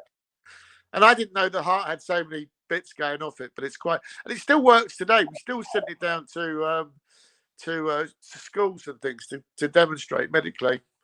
Cool. And then there was a whole bunch of TV things that you were doing. This Yonderland, which I see we've got an image from here, and of course the new Dark Crystal. Yeah, we did something on that. I mean, my son Robin was on that. That was mainly another guy we know. I think we just supplied some lifecasts. So that was the new Dark Crystal, which and I was also rung up about how I made the crystal on the first one. So I gave some advice to some people, but my son worked on it, so I got a T-shirt, which was nice, and but very little. We did some live casts. Yeah, the live cast was what we did. Here I've got a whole mixture of of images that I really don't know what they're from. So we're going to just rattle through them, and you'll give me a little bit of information about, about each one of them, maybe. So here we go. Oh, lovely. Two lovely guys that were dancers came to us, and we made them into, it was like a reality show where they win dancing competitions. And these guys called Wes and Les or something, they'd won it the year before. They came to us, made one into an old man and one into an old lady. And this guy's pretty much the mixed race with really fuzzy hair, and he was such a character. And they ended up coming on the show as Morris dancers. So they did this sort of Morris dancing thing, and the people didn't know quite what to make of them. They said, "Can we do a little bit of modern street dancing?" And suddenly they're doing backward somersaults, throwing them each. So, and they were just. I mean, this guy's 19. So this is quite nice makeup. Yeah. This was a Mr. Blobby. No, not Mr. Blobby. This is a giant. What do you call it? Sweetie. And he went walking along terrorizing somebody somewhere. I don't know what it was. Some magician wanted it, I think. I like this guy. I thought he was cute. That goes back to Animated Extras days. It was a commercial. It was, I think Dave White's around there. Dave White sculpted that. I molded it. Oh, in nice plaster. That was a really old one, yeah. As I said, I didn't say. That's a baby. Looks like an alien, doesn't it? It was a baby from Beyond Borders. There was a scene that won a Pulitzer Prize of a baby on its knees with a vulture just about to eat it, and this was for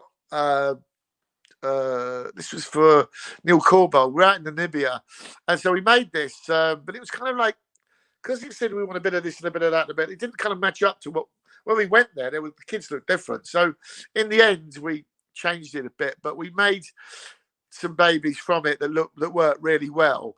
And the actual scene happened was that when they let this vulture out of its cage, it ran towards this real child that they used, you see, to just like at one point. And luckily they threw some meat and it ran away, and then it turned right. So he didn't run to the child because he didn't have any blood on it. But he ran towards his mother that had blood on her. And then they threw meat ahead, and then I suddenly realized that vultures are like raptors, and they move really fast on land. They go hop, hop, hop, and it was nearly on her when we went for the meat. So that was the whole point of having the baby. But the baby kind of worked in the night shots and carrying and lots of other things. Sometimes the biggest band in the world takes another avenue. But that was a great film. Namibia is a fantastic country. We had to work out there. It was good. That was a pop video. The man comes alive. He's a robot, and he just comes alive. I have absolutely no idea what's going on in this photograph.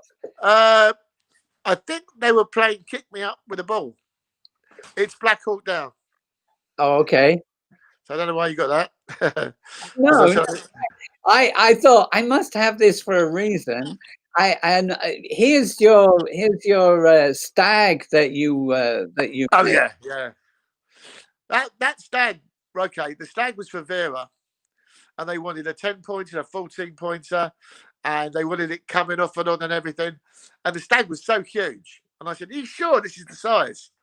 And they said, "Yeah." And I went, "You sure this is the size? It's so big." And in the end, you just see it being dragged off in the dark by headlights. That's a ram that was used on some two guys, comedy guys, shot the royal ram or ibex, sorry, and that was it. So we made that as well. That was good fun. Yeah, people. I wasn't really up a mountain with snow. People don't realize often, but doing animals or anything that is from real life and trying to make a false one is a really, really tough thing to do. It's much tougher than making monsters or fantasy. If you've got to match it, with a real animal, everybody knows what they look like, right? Yeah. Old age makeup is much harder than doing a fantasy makeup or a zombie or something, something like that. So we've done some pretty good ones, though. We've done some pretty good matches, and right, I can see that. Yeah, some of them are pretty good. It was intended as a compliment. So anyway, what are we doing here? This is what's her name? Chloe Mootoon, I think, did a bit of painting for us. One of our demons for Yonderlands. There were 3. They're very kind of in the vein of Gremlins, aren't they? But they were great. They're great characters, and they were funny. Funny as hell. We've got some amazing. Phil Easton was one of the puppeteers on this, and Wim, and we got some really great puppeteers. Yonderland was loads of fun. This was a guy that wanted to do ghost walks round wherever he lived. Was it Scotland? I'm not sure. Somewhere Edinburgh. I'm not sure. So he's in there with all his kit, working all the noises, walking around doing a ghost thing, which private thing. I just quite liked it. Some people might recognise this man. He's quite famous. He's director now. In fact, we did a job a little while ago, and he was directing. Okay. He was also in like first, is it Blood stuff? He was a sort of vampire thing in America, but he was Prince Valiant. Okay. And this was his live cast for his armour. So yeah, Bob, of course. Yeah. That was for Wind in the Willows. He was Badger. Right. Yeah, that was Bob. There you go. You know who that is, don't you? Obviously. That was for. I think you had a clip up. You had the name of it up earlier on. It's for. Oh God. What was the name of the thing? Trance. Okay. I think it was for Trance. Yeah, and he's doing the X-Men sign. You know, the life cast of him with a screaming face or something. Of course, the wonderful Benedict. We did a little film with him, his own little production, and he did a lot of very serious fighting. And he was an extraordinary gentleman, incredible bloke. Yeah, lovely. Well, that's Kingsman, and that young lady cuts this guy in half. Jack Davenport, and that's the 2 halves, and that's a little picture of her. That's I think the makeup lady took actually. I don't know how I got hold of that. Oh, that's a Godzilla. It's not Godzilla. No, can't say Godzilla. No. That's a big creature that treads on a little creature. And it was kind of Godzilla. I mean, we changed it enough to make it not Godzilla. It's nothing to do with Godzilla. It's a big one. Oh, Hero from. Oh my God, what was it called? There was Keanu Reeves, and it's a fantasy Chinese. Okay. Show, and it was for his helmet. This guy's Hero. He's the guy from Last Samurai. That's not sure. A live cast. That's the plastiline underneath the alginate as it's being pulled off the face, revealing the thing. A guy called Gary Go. He arrives at the studio in pieces. He gets assembled and he starts singing a number. That cut was quite. Let's get it right, and I did. So that was the cut. I'm quite serious there. It's not a pose. Oh, bless him. Yeah, Colin Kingsman. Right. So, all of these images came to me without saying what they were from. So right. It was hard to really be sure. And now you've gone into the business of making graves for people. Well, not really. This goes to a guy called Nick Reynolds. And Nick Reynolds and I met up, and we were going to have a project which was the live cast this pop star who escapes me in a minute. Anyway, because of that, it did happen years later. But on the way, we decided to do. He wanted to do death casts of people, and he because his actual father was Bruce Reynolds, the great time robber, and he'd already done him. This is at Highgate Cemetery. He also knew Malcolm. And when Malcolm died, bless him, his wife got in touch with Nick and said, "Would you do a death cast?" So we went down to a place in where was it? It was in Camden, and there he was, bless him. He was laying there, 2 degrees C, flown in from Sweden, and I just was I thought, mate, this is bloke whose music I really used to still do love, and I live cast him, and then as he was so cold, and Nick had chosen a really cold, a slow silicone. I mean, that's, you've got to be careful.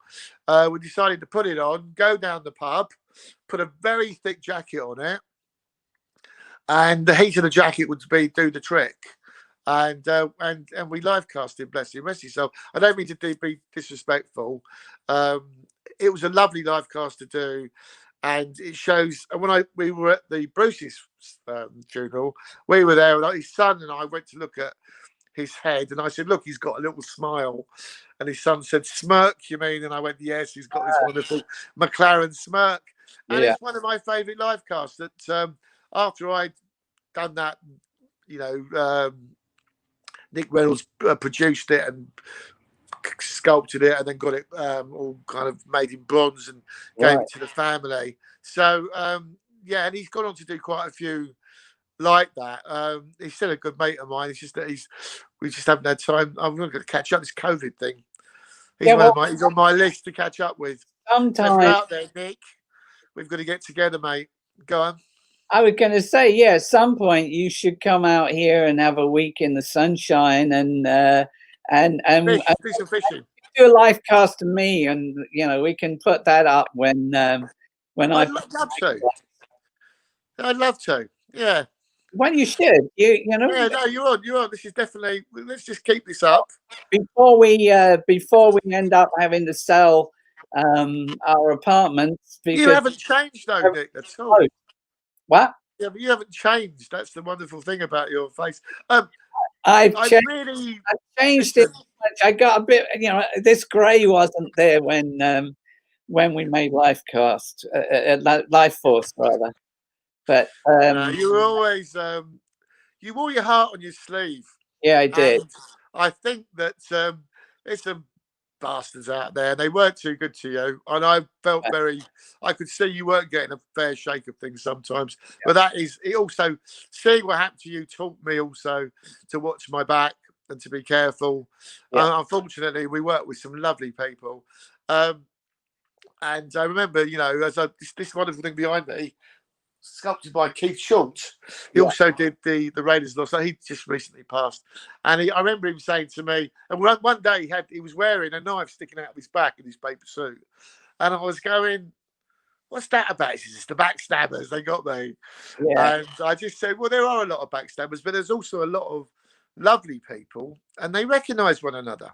Yeah, they do. And those are the people that stick up for you, and you stick up for them, and you make a good show, and that's what it's all about. It's getting the show done. Also, like any on a movie, you've got somewhere between 100 and 600 people that are contributing to the movie. And you're going to find that there are some people there who are and I say stick in the muds, that they are more traditional and don't want to give way to new people and new ideas, and there's going to be other people who just stab you in the back because they want to climb over you and get where you were. It's like politics in a big company. There's you can. The joy of making movies for me was in what we made, how we made it, and what we finally had on screen. It wasn't about being an administrator or sitting in on production meetings where people wanted to know why we hadn't finished something. And I had to say, well, we haven't finished it because you keep on calling me to these damn production meetings, right? Have you still got that storyboard from Highlander with a little glass? I did. Somersault? I wish I did. God. No, I don't. And that storyboard that I devised because the director Russell Mulcahy, when I asked him what the quickening was, he said, "I don't know. We got to make it up." And the whole principle was to see the quickening in different stages. So the first time you saw it as reflections and as power, or under the car, or with the glass breaking, and the second time you saw it as shadows, and it wasn't until the third time that you really started to see whirlwinds of light. So just to try and make you not just see the same thing 5 different times. So I really wish I had that. It went on to be a fantastic franchise for those people, didn't it? Can you just bear with me for one? Keep talking while I just go to it's just there. Yeah, and I'll be right back. Yeah, go for Sorry it. to do this, Jim. I'm Getting on a bit. I have to go. Watch this. talk about silicon while you're gone. Today people are making their life casts largely from silicone. So silicone is transparent as opposed to being opaque, which most of the other materials were, and it allows for things to be made that look really super lifelike. Of course, like all things, the paint job, the coloring job is really important, and so not having one plain color going through the whole thing, having those areas that have a little more blood in them is part of what makes more believable. But it does allow for casts that can be looked at really much closer than than some of the other pieces, and that because it's flexible, you can get really nice fits around the eyes and other things. Here you can see John with a severed head that's again a silicon head, and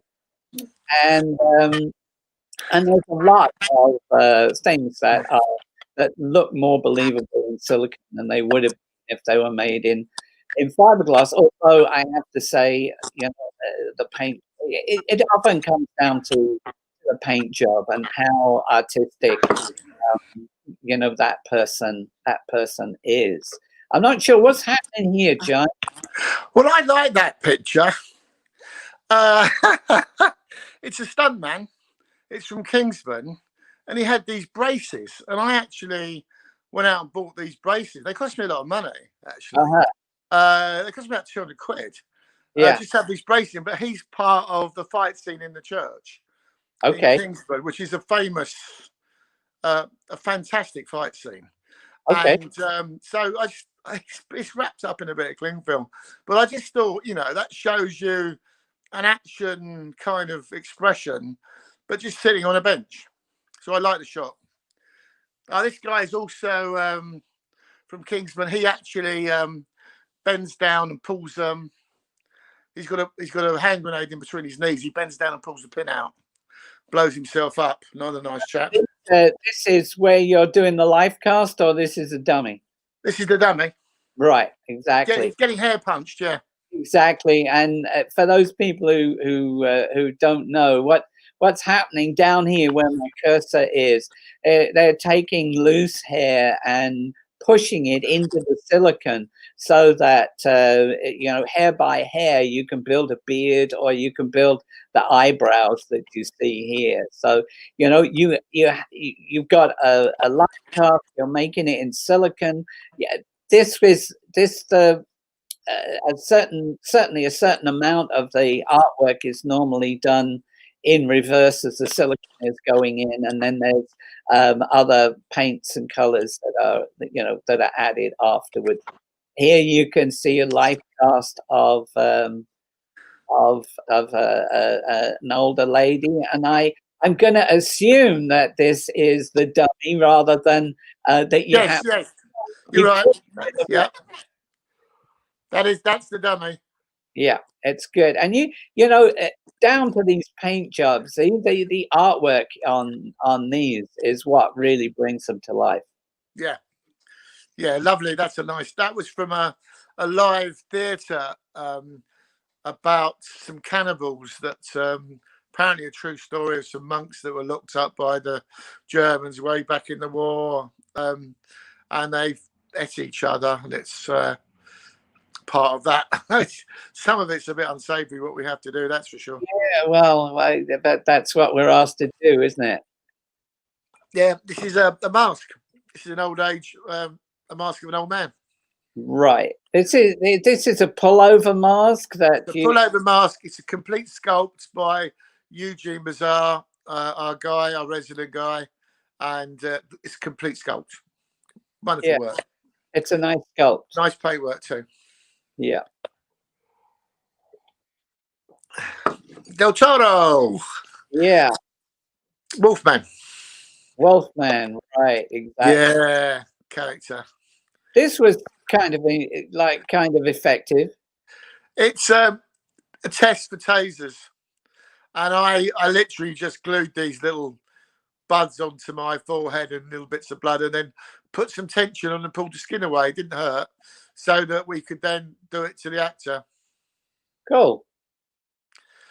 I assume you didn't catch this fish. No. This was going back to who's that famous man?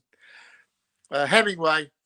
Right. And a film about Hemingway, and this is one of his fish he caught. And that's the we made that. This is the beginning of a prosthetic on a guy that's only about 20, but he's a parkour runner. So we made him up to look like a really old man. He went out into the street and did loads of tricks and ran up walls and did somersaults, and everyone thought he was an old man doing it. That was the trick. There's a shot from Kick-Ass. Okay. That we put that was sitting very quietly in a tank until the bad guy fell in and then it ate him. So that's the cover of an album from Nitin Sawhney, and I'd previously, years before, done something similar with my mate called Nobura Tamura, who lives in Japan, one wonderful artist who I met at Tenson's.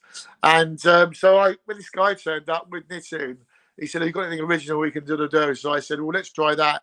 And I said, I think he said he wanted to set it on fire and then take some shots. And we got 50 quid for it, and he said, we've got no money.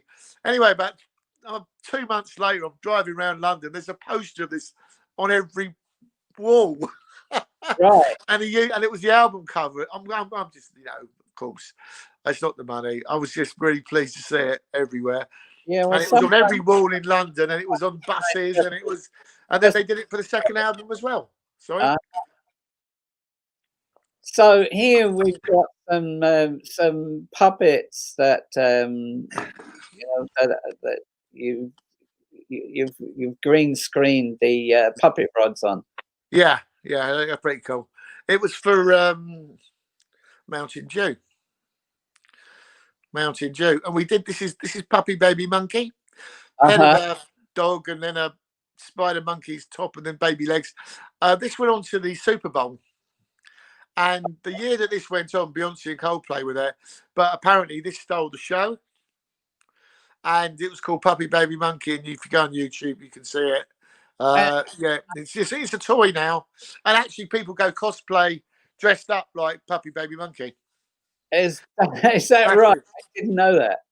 Yeah, it was massive, and we couldn't talk about it either. We couldn't say a word. Had to keep it stum. Right, and you've done it. I know you. Babies are one of your stock in trade. You seem to have done them in about 20 different projects. There's still stuff I can't talk about. Yeah. Obviously, we work with magicians, okay? Right. So we can't say what they did or how they did it. So, yeah. Cool. So there's a lot of, and there's, and we've also worked for the government, and we work for, enough said. Yes. Right. We do stuff. Yeah. Right. I can hear that. And we're going to end this up with a little commercial that you made here.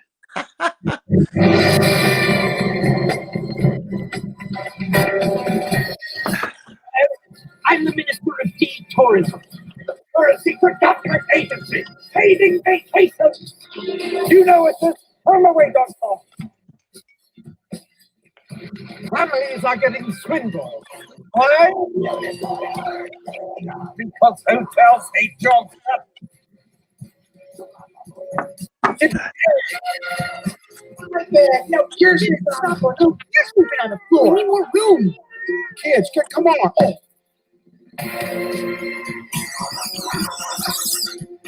Just a test, baby. Rent a vacation home or condo with HomeAway.com. Space, privacy, freedom. What is it, HomeAway?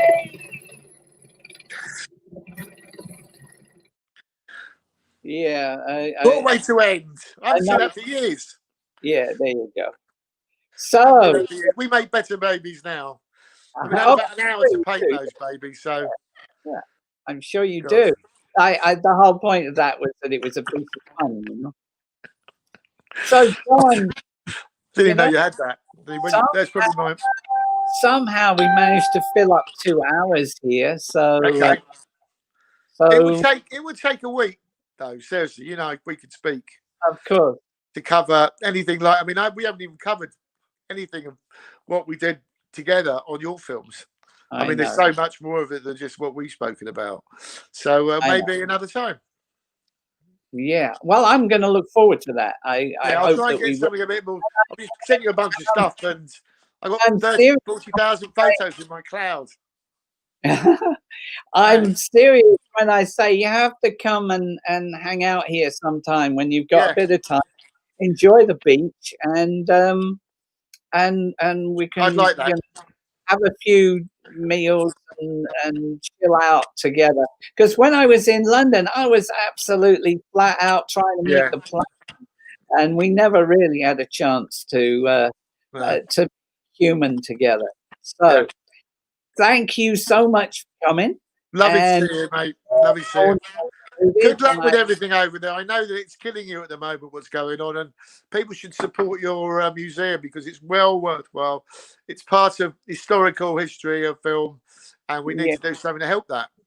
Yeah, we have people who come to see us almost on a pilgrimage for the rebuilding of Yoda, and we've got. We have Dave Prowse here as a hologram talking about not knowing who George Lucas was and how the costume didn't fit. Because what we try to do in this museum is it's not just a matter of going and looking at a costume or an alien baby from Men in Black. We try to tell the inside stories about the people who made them and the stupid things that we did along the way. So it's it's when you use the word museum, people think it's something stuffy. It's not like that at all. It's all holograms and DVDs.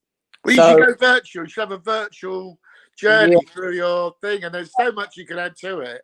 Not quite at the moment, though. The problem is that we've had to lay everybody off. So I'm the only guy here, and trying to. I'm not quite sure what technology I need in order to film that, in order to turn it into virtual reality. A 360 GoPro. My son's got one. Yeah. He can tell you how to do stuff like that. Put your Oculus on and then you're there, aren't you? You know. Sure. Walking around. Yeah. I did a show in Germany. Actually, soon after I was with you, maybe a year later, which we did, a 3D tour of. But I found it rather cold. I think the critical thing that makes what we have here more interesting is to have somebody there. So I had thought about doing it as a DVD tour, literally just walking through the whole museum, talking about each of the different things that we have on show there, and then doing a focus on whatever hologram or whatever DVD is running for it. But that I could definitely, I could do. But we have this right now. We're surviving through the good grace of people who come, and we have patrons on patreon.com. You can see the link at the bottom of the page. On Patreon, we have people who make somewhere between $5 and $50 a month as a donation to us, and that is paying the rent. It's not paying all the bills, but it's really helping a lot. And then we try to do sales periodically. I have all the original production use scripts from the classic Star Wars trilogy, which were collected by Lucasfilm at the end of the production. I got them from the managing director of 20th Century Fox and George Lucas's assistant Mickey Herman. I've got them from Men in Black and Terminator and Highlander, and we make unique displays out of them that are one-off pieces of artwork, really, where we matched photos of individual scenes, and so it's a piece of history that people can own. When people buy that, that goes to helping us pay the bills. But we need a broader audience for it, really. We, the people who support me have been supporting me already for 6 months, and it's hard for them to, just keep shelling out to keep. And I'm nervous that it might be another year before things properly pick up here. We're a 100% tourist dependent in a place where there's no tourists coming. In fact, we've got a few people coming by air right now, but the cruise ships, even when they come back, are likely not to allow their passengers to move freely. So it's pretty worrying at the moment. Well, I wish you luck, and if I can think of something else, in the meantime, we should get some patronage. We should just do some more of these little shows, perhaps, and see what happens. I do one every Sunday. Okay. But they're all on different subjects. The last one was all about 3D printing, and Right. We had a lady who works for Disneyland who was showing all the basics of 3D printing. And so we're trying to create stuff that inspires creativity in young people and also in older people, helps them to catch up and have the courage to not just sit in a chair and get old, but to learn something new. So, John, thank you again. And thank you. Please don't be a stranger, No. I'll be talking to you really soon. Good. Fantastic. I'm looking forward to that. Is anyone watching this? Is it just us two? Oh, yeah, there's people watching. Trust me. That'd be interesting. All right. You take care now, Nick. Yeah, you too, John. Always a pleasure. Thank you. I'll see you again.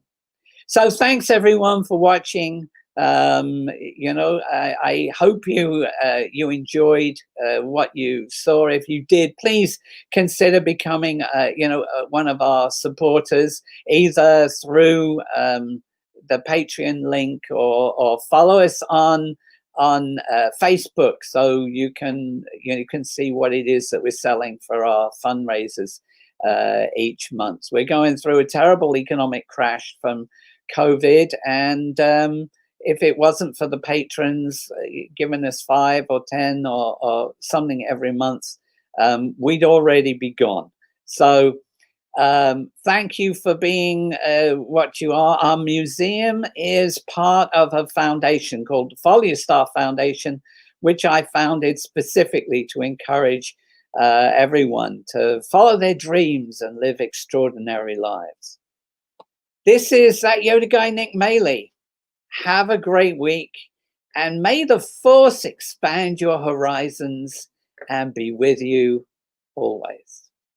Take care.